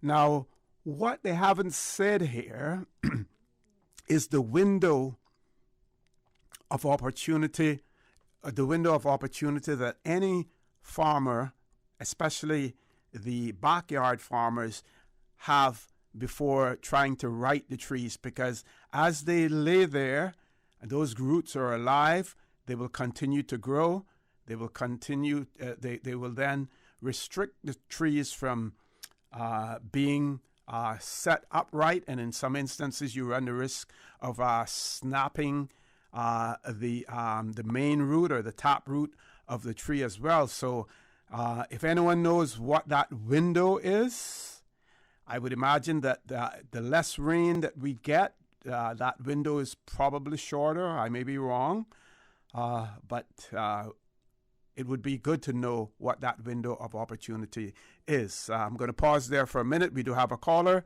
Let's go to the phone lines. Caller, good morning. Welcome to For the Record. Good morning, O.C. Good morning. Good morning. How are you? How are you? I am very well, thanks. And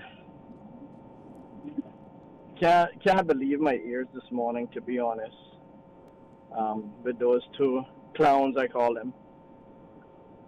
I don't know how many people read between the lines, but I sure have.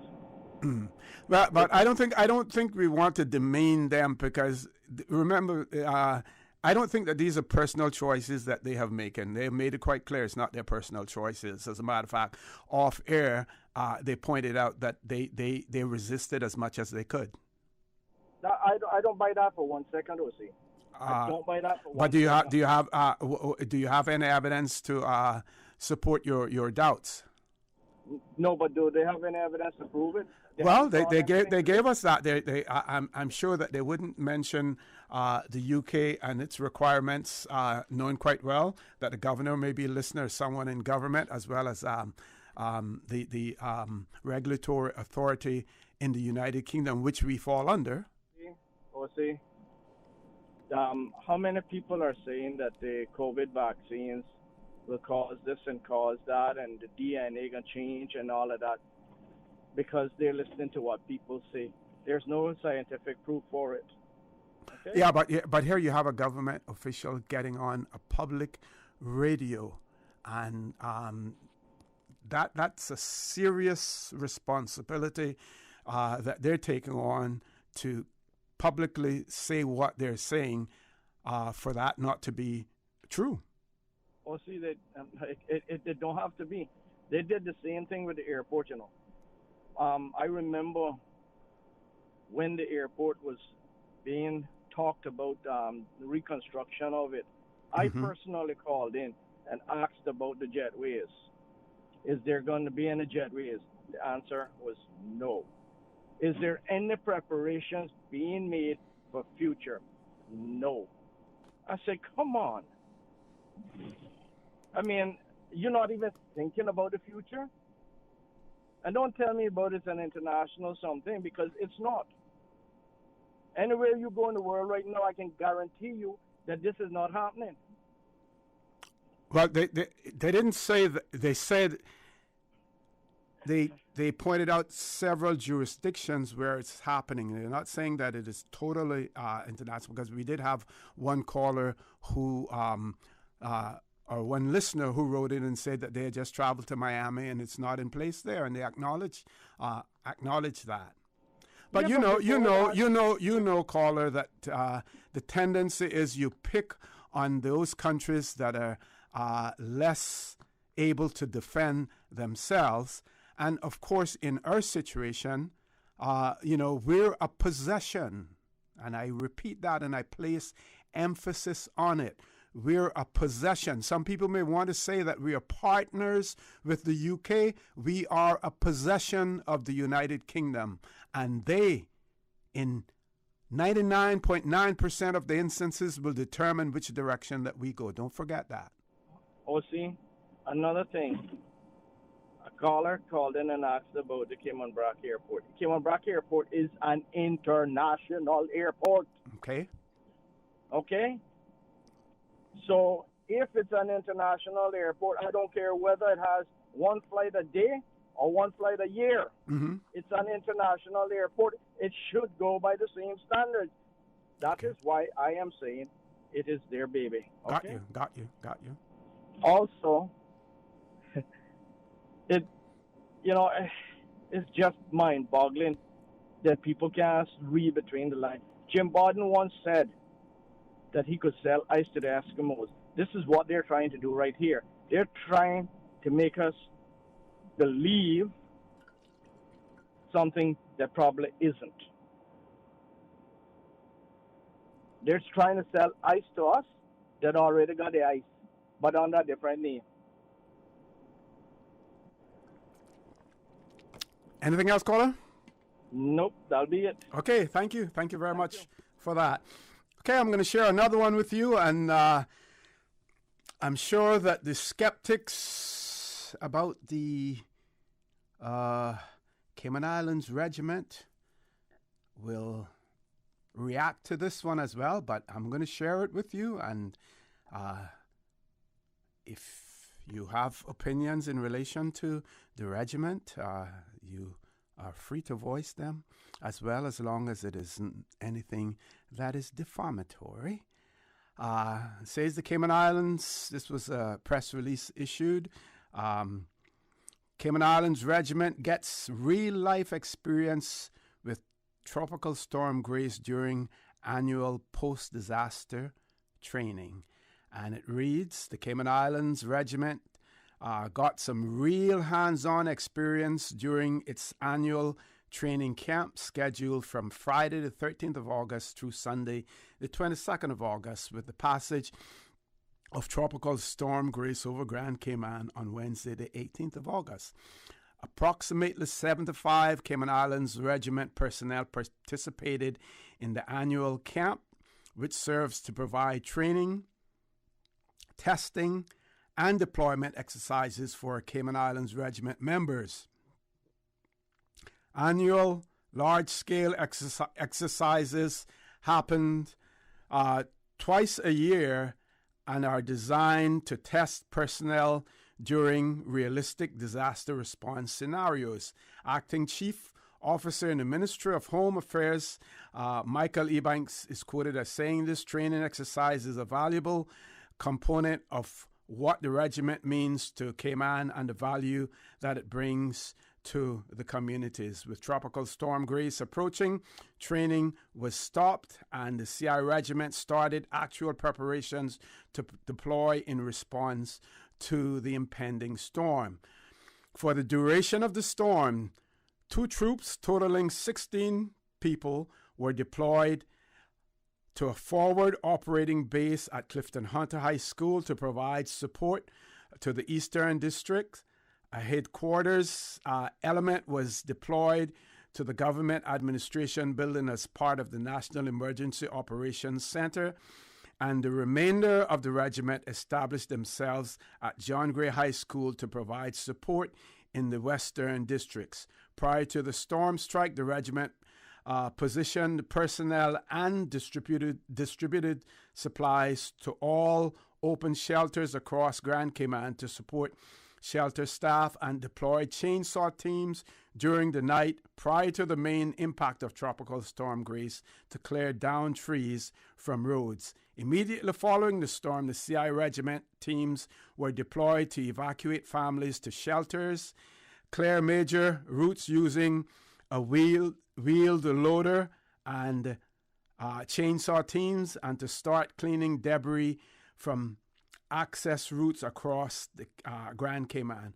Once the majority of the local access roads were open to traffic, the regiment also deployed teams to the Botanic Park to assist with the cleanup there and into many districts to help communities clean up and recover. On Friday the 20th of August and Saturday the 21st of August, the regiment returned to the camp's training element by setting up field kitchens in West Bay and East End as a deployment exercise to simulate mass feeding as part of an aid distribution point.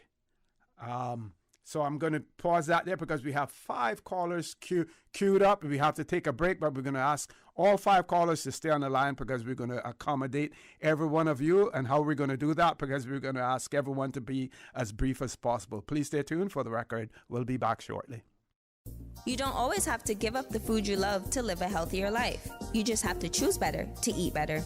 At Caribbean Bakery, we know that delicious, nutritious bread only uses a few ingredients that leads to better taste, better health, and an overall better experience. We focus on simple, quality ingredients while leaving out the bad ingredients that commercial bread brands are known for and can lead to illness. Feed your body, feed your family with 100% additive-free, freshly baked bread from Caribbean Bakery. And don't miss our hot bread Sundays, freshly baked loaves delivered to Mick Russ Grocery Store every Sunday morning. Caribbean Bakery, made Cayman fresh. West Bay, home to Barkas National Park, the touristy flair, a family community, a political powerhouse. From sports enthusiasts to car aficionados, affection for silver thatch rope. No matter how far you may venture, West Bay will always be where the heart is. Home will always be in West Bay. West Bay Pharmacy, caring for your home and your family. West Bay Pharmacy in Centennial Towers. Convenient, quality care is just around the corner. Make your house into a home. Welcome to Brandsource Home Gallery, your source for premium products and a premium experience. We'll design and install your dream kitchen with crafted cabinets, complemented with elegant appliances. We'll fill it with quality houseware and cookware. Custom-designed closet and storage solutions organize and beautify any area. And with the finest bedding, you'll get a perfect night's sleep knowing Brandsource Home Gallery has everything you need to make your house a home. For the record, with Ort Connor. Initiating system. For information that matters. For the record, with Ort Connor. Continues right now on Radio Cayman. Good morning and welcome back to For the Record. We're going straight to the phone lines. First caller, good morning, welcome. Good morning, caller, welcome. Good morning, caller, welcome. Yes, good morning, Mr. Connor. Good morning. Good morning. I just wanted to clarify what I heard, I think from the previous guest you had there, Mr. Anderson, was that... Okay, you're not coming through too clear, real muffled. Take you off my... Okay, yes, much better. Okay.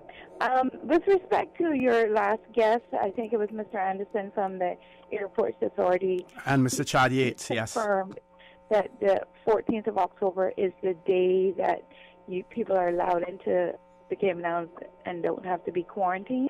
I think he was repeating whatever the various stages that the government has set up in terms of a reopening. Okay. Will these individuals be tested? Do you know? Or do they have to have the vaccine? I think they're going to have to have a verified version. As a matter of fact, I'm going to be sharing one of the press releases from the Health Services Authority in relation to that our vaccines here now can be digitized or whatever. I'll share that with you as well. But yes, all of that will be in terms of vaccination. I think he also mentioned the fact that when is it? In November, that is when children under 12 will be able to travel without being vaccinated as well. Yeah. Something okay. Like that. Oh, okay. One other thing I wanted to bring to the forefront. The Cayman Airport has no porters, and it's an international airport as far as I know. And I'm wondering, how is that possible? How is it possible for him not to have porters? There's no one there to even assist someone who needs help with your luggage if they're in a wheelchair or whatever. There are no porters at all. And there's unemployed people up here that could be placed in a shift work schedule to, facilitate that when flights come in, regardless of how many flights it is, if it's the express or the SAB or the jet. I just don't see why they can't have porters up here at the airport. Okay. If you notice that most of the porters that I believe, in Grand Cayman, that's a private firm that provides that service. So it sounds to me like it's a business opportunity in the BRAC for someone if they were to think about it. Well, I was told by several parties up here that they made applications to the Airports Authority to provide that subcontract service here, and they were denied it. Wow, that's crazy. I wonder why. Tell me about it. That's very crazy because as far as I know, the FAA can only approve you as an international airport with certain requirements in place. And from my memory, unless that's changed, that policy has changed, you have to have a certain amount of porters. Okay, I'm not aware of that, but I will check that out to see. Yeah, please. Thank you. All right, have a good day. You too. Thanks for calling. Next caller, good morning. Welcome to For the Record. Good morning, caller. Welcome to For the Record. Good morning, Ossie. Hey, good morning. Good morning. How are you? Oh, yeah. Fine, thanks. Well, I hesitated a little bit because I was told there were 3 callers before me, but I only heard 2, so I didn't think I was ready yet. Well, good morning, Ossie. It's good to talk to you again and your esteemed listeners. I just want to update you very briefly. I haven't got the case that I've been calling you about, which is where I sued 2 judges. A judge. I haven't got the final judgment yet, and today is 1 month since we got the draft judgment. Wow. And that is very odd because normally what happens is that you are given 72 hours to comment, to make your clerical suggestions to the judgment, and we did that. And after that, within a day or 2, really, you're supposed to have it. So that this is like more than 3 weeks late, and I just don't know what's happening. Although I've got my suspicions. A few members of the Legislative Assembly have called me up, or rather messaged me and said they are concerned about it and they are waiting for the judgment to come. So I hope somebody is listening, they can send me that judgment. But let me give you my disappointment regarding transparency. Transparency is very important, OC, as you know, in anything you do. You can make a decision that is good, but if you appear to be sneaky, it undermines confidence in public institutions. And let me tell you the problem that I've had, for example, with the Commissioner of Police. You see, he has been very kind to give an officer who will meet with me next week to discuss how I might proceed on the criminal charges against the 2 judges. He has given me this officer, and we are agreeing on a date sometime next week. We haven't agreed the date, but we've agreed it should be next week. But even as the commissioner was doing that, OC, he sent me 2 emails telling me, well, we don't conduct civil investigations for people. And secondly, that there may be other more appropriate authorities who can investigate this. Now, how do you tell me those doubts when you are also appointing a police officer to say, I want somebody to meet with you? Doesn't that make me feel that you are prejudiced already? Or it always sounds like that meeting is going to be fruitless. Precisely. And that's what I did. So I wrote back to him. I said, look, I don't want to meet with your police officer if you've already made up your mind. If you've already made up your mind, just tell me the reasons why you don't want to investigate. Otherwise, I'm not interested in the meeting. Anyway, after that, the police officer got in touch, and then we agreed on it. Okay. But by way of educating the public, and I know there's 1 or 2 maybe people waiting, by the way of educating the public, a judge is not exempt from criminal charges. Even in the UK, where they enjoy greater immunity, he is not exempted. Also, you know that a police officer who uses excessive force even in a case where they have the right, the cause to suspect that the person has committed an offense, if you use excessive force, you have exceeded your authority and you can be charged. Yes. Right now, the person who killed George Floyd in the U.S. is in jail. There was a cause to arrest. There was a reasonable cause to arrest, but the force was excessive. If you get a search warrant to go and search flat number 1, and you search both flat number 1 and flat number 2, you can be charged with criminal trespass. Okay? So that is not different from what a judge does. And I think the public need to understand that. But let me stop there. Before you go, do you think that since this is sort of a novelty in Cayman and looking at recent history in terms of what happened with one judge here in the Cayman Islands, whether they're trying to tread as carefully as possible? It is possible that they are trying to tread as carefully as possible, but in my view, what they just need to do is to be more transparent. Okay? Yeah. To answer your question fully, in fact, I wasn't going to mention this. I want to complain as well to the Chief Justice about both judges, okay? I want to complain, and I've asked the Chief Officer in the judiciary, I've said, can you tell me whether you have ever developed any rules which govern complaints to the Chief Justice? Actually, they're supposed to be developed by the Judicial and Legal Services Commission, but they are supposed to be applied by the Chief Justice. So I said, can you tell me what rules you apply? They have been unable to tell me what rules they apply. And after 2 or 3 emails, they have finally admitted. They never admit something the first time. They've admitted that there are no rules. So that even if I were to complain, there is no structured investigation. And so that also is a problem. So really, in my view, it's not so much treading, like trying to tread a careful line.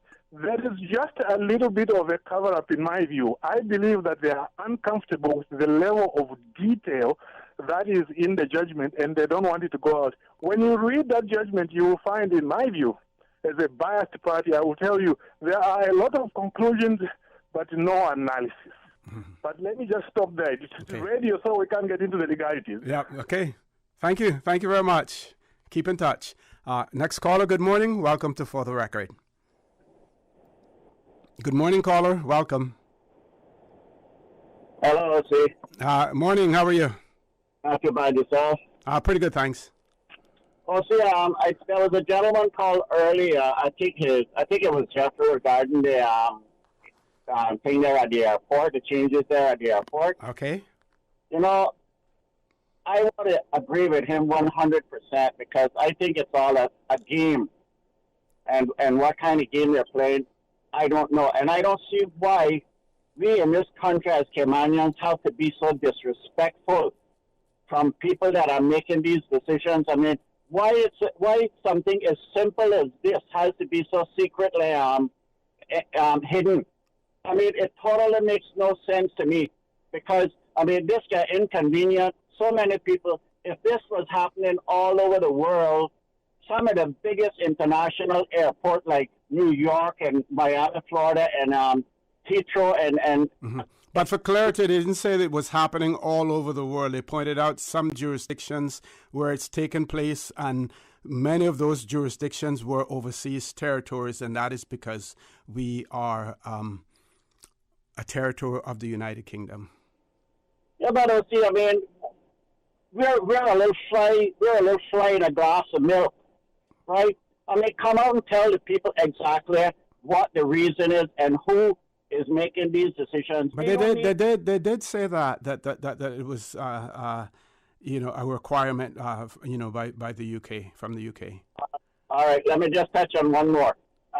The cabanas, Sancho's houses on Prospect Drive. There were some cabanas that was built there beginning of the ending part of last year or the beginning part of this year.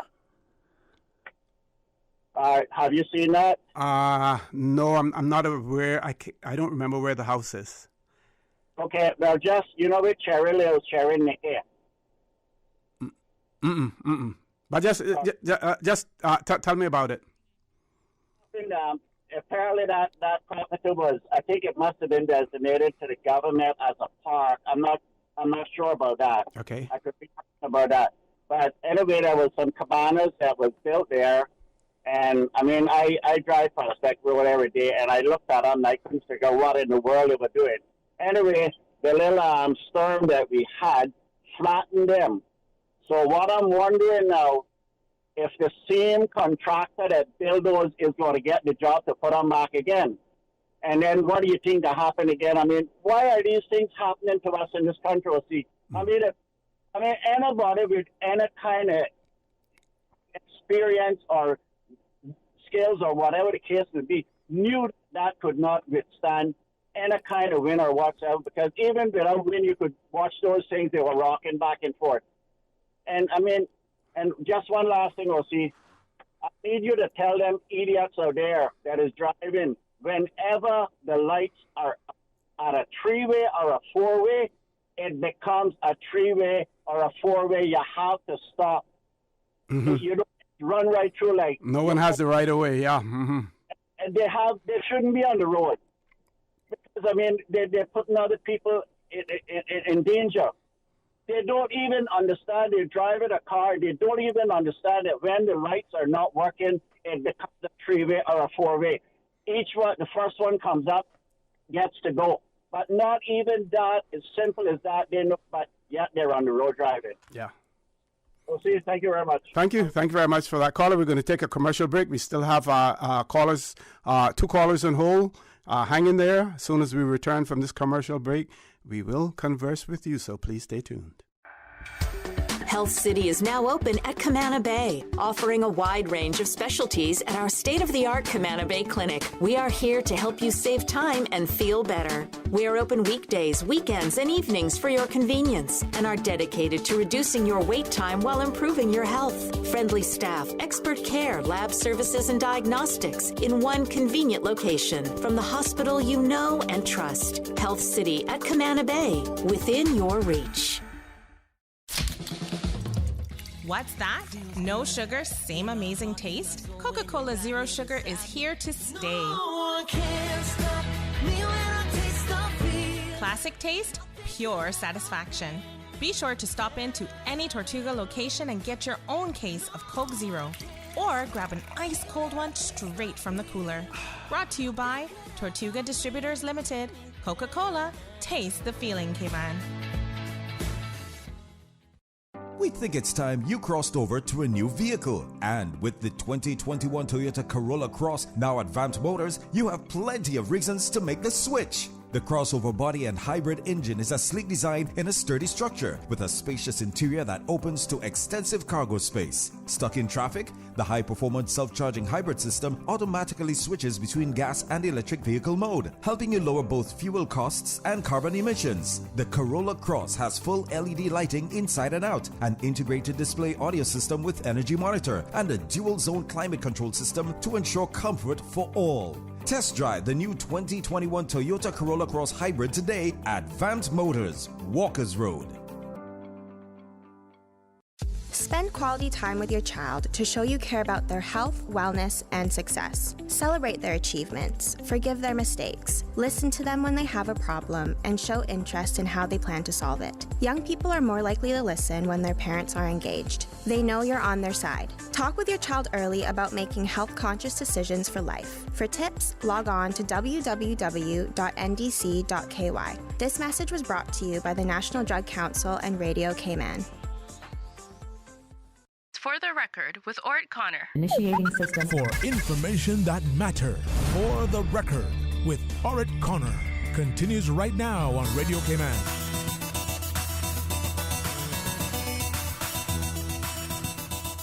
Good morning and welcome back to For the Record. Just a public service announcement before we go to the callers.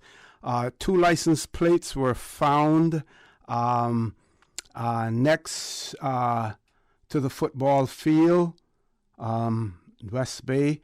The license plate numbers, the first one is 175-7 175765, and the other one is 143113, and they were found there. And I'll type in a message to the person who sent this as well. They may want to consider just turning them into the licensing department down there in West Bay, because they would have the ability to know who the owners of those vehicles that are missing those license plates as well. But I will repeat them. License plate number 175765 and 143118 as well. Let's go to the phone lines. Caller, good morning. Welcome to For the Record. Good morning, caller. Welcome. Hello. Hello. Good morning, Mr. Oshie. Good morning, sir. How are you? I'm well, thanks. How are you? I'm fine, thanks. First, let me again thank you for all the good information you sent to us right here in Radio Land. On many occasions, you and I have been talking about COVID-19 and wondering why people were not taking the vaccine. Yesterday morning, early, I had a call from one of my sons telling me that yesterday was his wife's birthday, but I mustn't bother to call or anything then, because she was very upset because two of her family had just died from COVID-19. Wow, I'm so sorry to hear that. And the third one was on life support and wouldn't last too much longer. And the sad part was that one in the hospital that was probably gone by now had twin daughters, and the husband was out here. So I thought I would throw that out there to make, I think these people that are refusing to go, if they were watching television and getting the same information that you and I get, then they would really have a hard time explaining why they don't get it, because what I just said was a good example. Mm-hmm. And thanks for vaccine, death. Thanks for sharing that information that you sent to me as well. Thanks for sharing that. Yeah. Okay, Mr. Oakley. Have a good day. Okay, sir. Thank you very much. Another caller, Ms. Susan. Caller, good morning. Welcome to For the Record. Good morning, O.C. How are you? Good morning. I'm fine. And yourself? Hanging in here. O.C., I don't know. I just want to bring something to your attention. It's kind of alarmed me. I was not in the vehicles, just getting out. But I think when the news was read for the stats of the report of yesterday, it said that there was 217 reported, and of which only one was negative. Perhaps somebody there in the station may want to look at that and kind of clarify that for the public. Okay, yeah. 278 cases positive. And you say that was in the news? Was that 8 o'clock news? Well, it would have been the last news that you read. Because I read the COVID report. That was one of the first things that I read before I introduced my guest this morning. Yeah. And the young lady reading it. Okay, got you. Okay. Right. Mm-hmm. So I really don't know. Okay. Well, it would be a situation where the correct information is one positive, and that person was a traveler. Well, I hope to God that's what it was. For all of our sake. Yeah. Secondly, being a bit concerned about the fact of us reopening. I had occasion yesterday to be in contact with the gentleman who visited my place of business. And he is from the UK, said he's been coming to Cayman for, I don't know, almost 30 years. Mm-hmm. And he owns a place here. And he was expressly concerned about the situation, and as a number of people who I've met recently and asked him, what do I think about the borders scheduled for reopening? I think I saw last night something that the Premier is due to speak this afternoon regarding that. At 3 o'clock press conference, yes. Yeah. But, however, I think some dire information needs to be put out there to the public in regards to this because we still have a lot of people who are very, they don't seem to be concerned about the situation, number one. And number two, I think it's an act of jealousy on their part, because not only is the fact that, if they don't do it for themselves, do it for their kids, do it for the innocent, do it, because it's there. Mm-hmm. The life you save may just be your may own. not be your own. Yeah. But Or a family member or a friend. Yeah. Mm-hmm. Right. You just read something from another gentleman there, where he's losing it. Somebody who is having daily contact with overseas. I'm getting this all the time.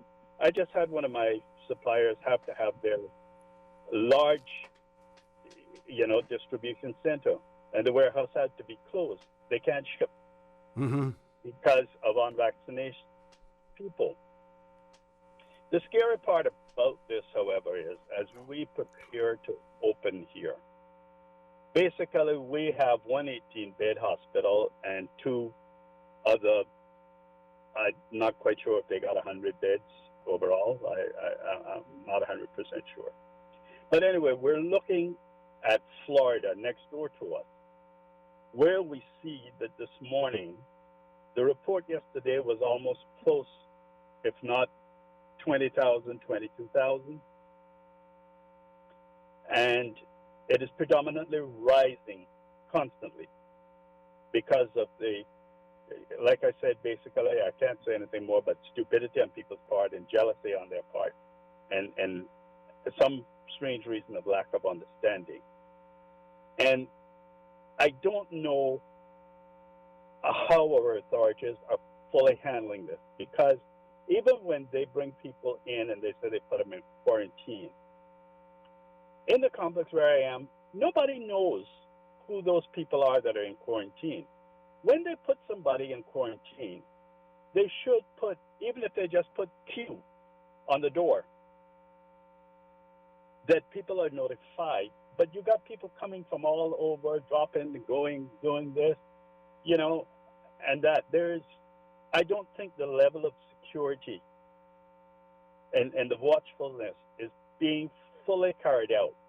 And those that are doing it because of a job that they're doing and not taking the full precautionary measures. Caller, you're talking about in Cayman, because I think they're pretty strict on monitoring these very carefully, and we have had some breaches, but as far as the quarantine is concerned, they're pretty strict here. But what I will add to what you're saying is that we have to look and see what's happening in other jurisdictions as well. We have one to what is it? The south.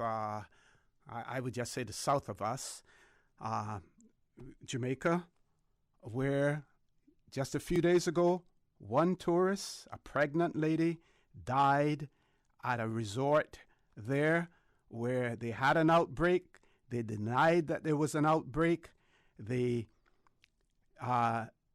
finally admitted that there was a cluster and that they had had a quarantine area for that person. That person was for persons who were testing positive. They transferred this particular individual to a hospital.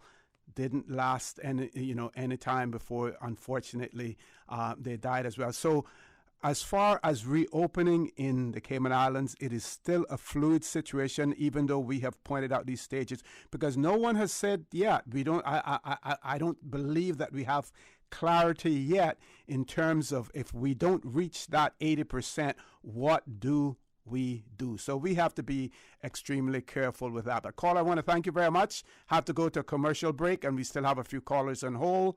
Thanks for calling. I know you got that, OC, but I just want to say that gentleman that came to my place of business yesterday was very, very adamant in the fact of his saying how can he get through to people to let them understand that right now we are living in a very good situation or enjoying a very comfortable situation.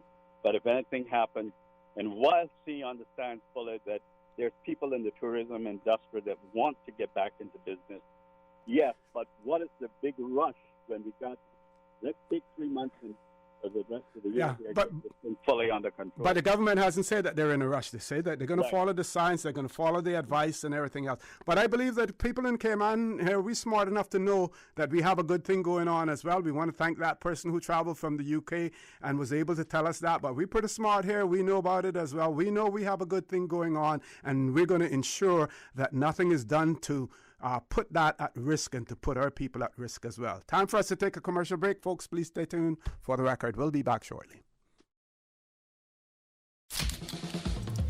What's that?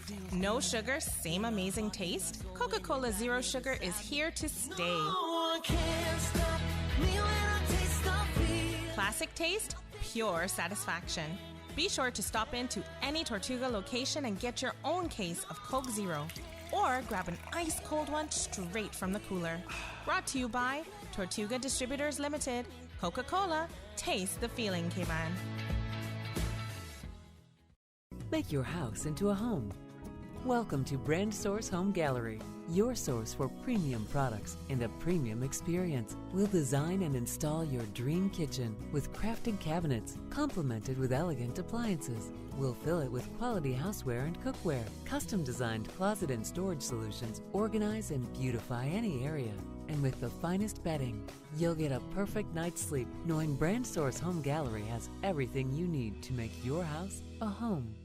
We think it's time you crossed over to a new vehicle. And with the 2021 Toyota Corolla Cross now at Vant Motors, you have plenty of reasons to make the switch. The crossover body and hybrid engine is a sleek design in a sturdy structure with a spacious interior that opens to extensive cargo space. Stuck in traffic? The high-performance self-charging hybrid system automatically switches between gas and electric vehicle mode, helping you lower both fuel costs and carbon emissions. The Corolla Cross has full LED lighting inside and out, an integrated display audio system with energy monitor, and a dual-zone climate control system to ensure comfort for all. Test drive the new 2021 Toyota Corolla Cross Hybrid today at Vant Motors, Walkers Road.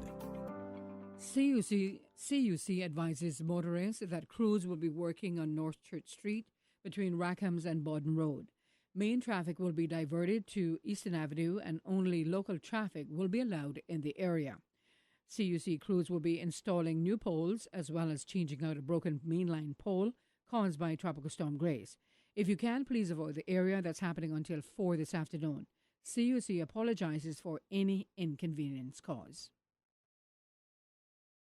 Back to school sale at Optical Outlook is on. What? Summer just started? We know, right? I got you. Cool. As I was saying, Optical Outlook back to school sale is on now. From now until September 1st, any student gets 50% off. That's half off lenses. Offer valid at all 3 locations: J. Scott Plaza in West Bay, Anderson Square in Georgetown, and Cayman Brac. Call 746-2020 to make your appointment today. Come see the difference with Optical Outlook, Cayman's premier optical provider. For the record, with Ort Connor. Initiating system. For information that matters. For the record, with Ort Connor. Continues right now on Radio Cayman. Good morning and welcome back to For the Record. We have 2 callers on hold and we're going to make those the last 2 calls for this show this morning. Caller, good morning. Welcome to For the Record.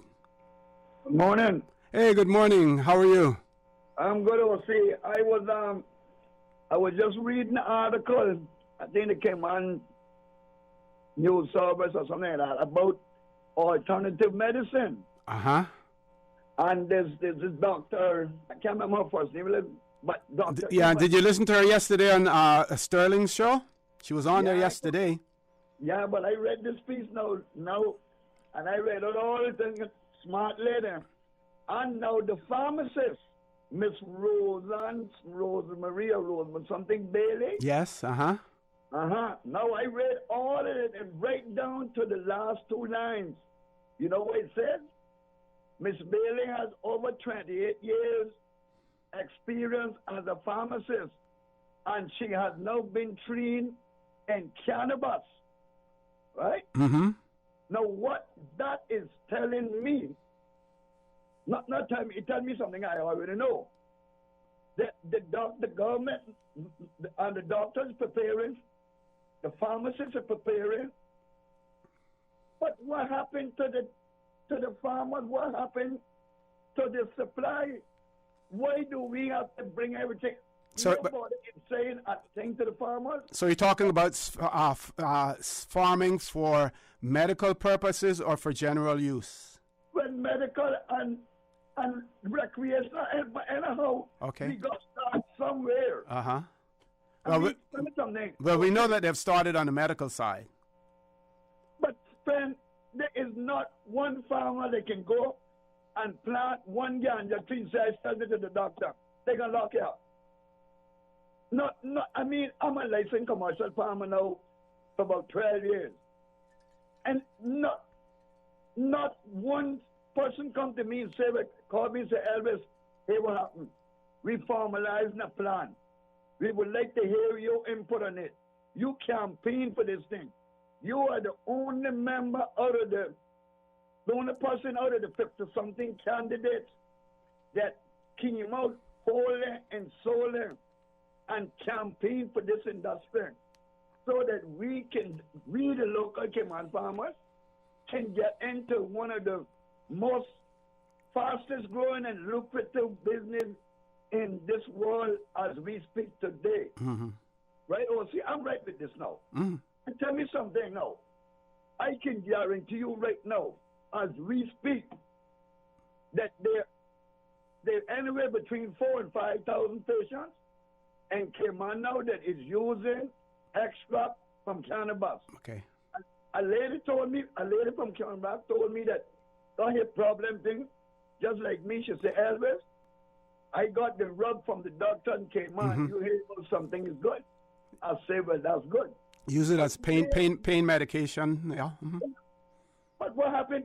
Oh, see, why do we have to beg our own people, the Caymanians, the local Caymanian that work for them year in and year out? Mm-hmm. And you talk about Caymanians, you want to put Caymanians to work? Well, farming is work, and farming, is the work either, Okay, well, I'm going to say to you, keep at it, keep pushing. You see the inroads that you made. At least you got people to acknowledge it during the election period and to speak on it. You just have to keep pushing now. But I have to ask you to leave us there because we still have another caller and we don't have a whole lot of time left. But please feel free to continue to call and to express your views. That's how it's the squeaky wheel that gets the grease. Last caller, good morning. Welcome to For the Record. Well, all I got to say, baby, you had a good day today. Yes, Mrs. Kofi, I had a good day. Oh, okay, babe, bye-bye. Oh, you gone? Okay. Bye-bye. Take care. Talk to you later. Okay, one of our listeners wrote in and said, I'm listening to the lady talking about the BRAC. One observation I noticed on a weekend trip 2 weeks ago, the airport definitely needs to be expanded.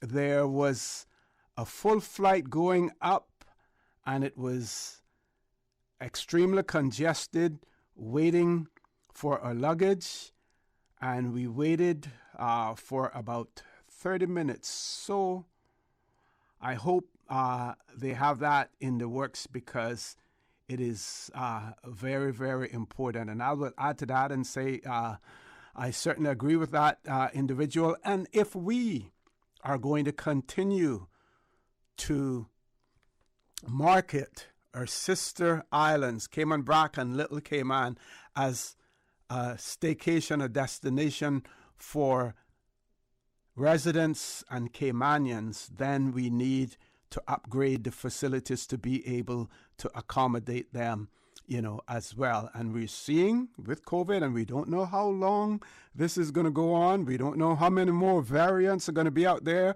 whether or not they're going to be more potent than the ones that we have. And so it is extremely, extremely important to take care of the BRAC, expand that airport as well, because persons are noting that is the case, that it needs expansion over there, and we got that note. Okay, just for the benefit of our very astute audience. They don't miss anything. They don't miss anything at all. And we do acknowledge that there was an error that was made in one of the COVID-19 reports during the news, one of the news segments. And I will just repeat for you, just like I did when I opened. And it reads that the Chief Medical Officer, Dr. John Lee, reported that 279 COVID-19 tests had been carried out since it was last reported on Monday, the 23rd of August, 2021. There was one positive test result in a traveler. One positive. We apologize here at Radio Cayman for the error that was made. But we are all human, and errors do make. I make a lot of them on here. Some of the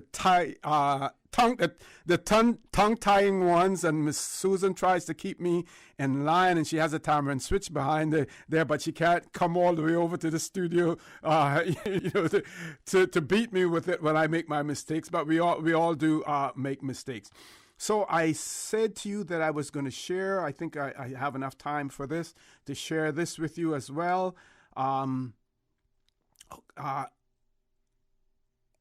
Digital access to COVID-19 vaccine certificates to My HSA patient portal app, and it says persons who received their COVID-19 vaccinations in the Cayman Islands will soon have secure on-demand access to their digital vaccination certificates via My HSA patient portal.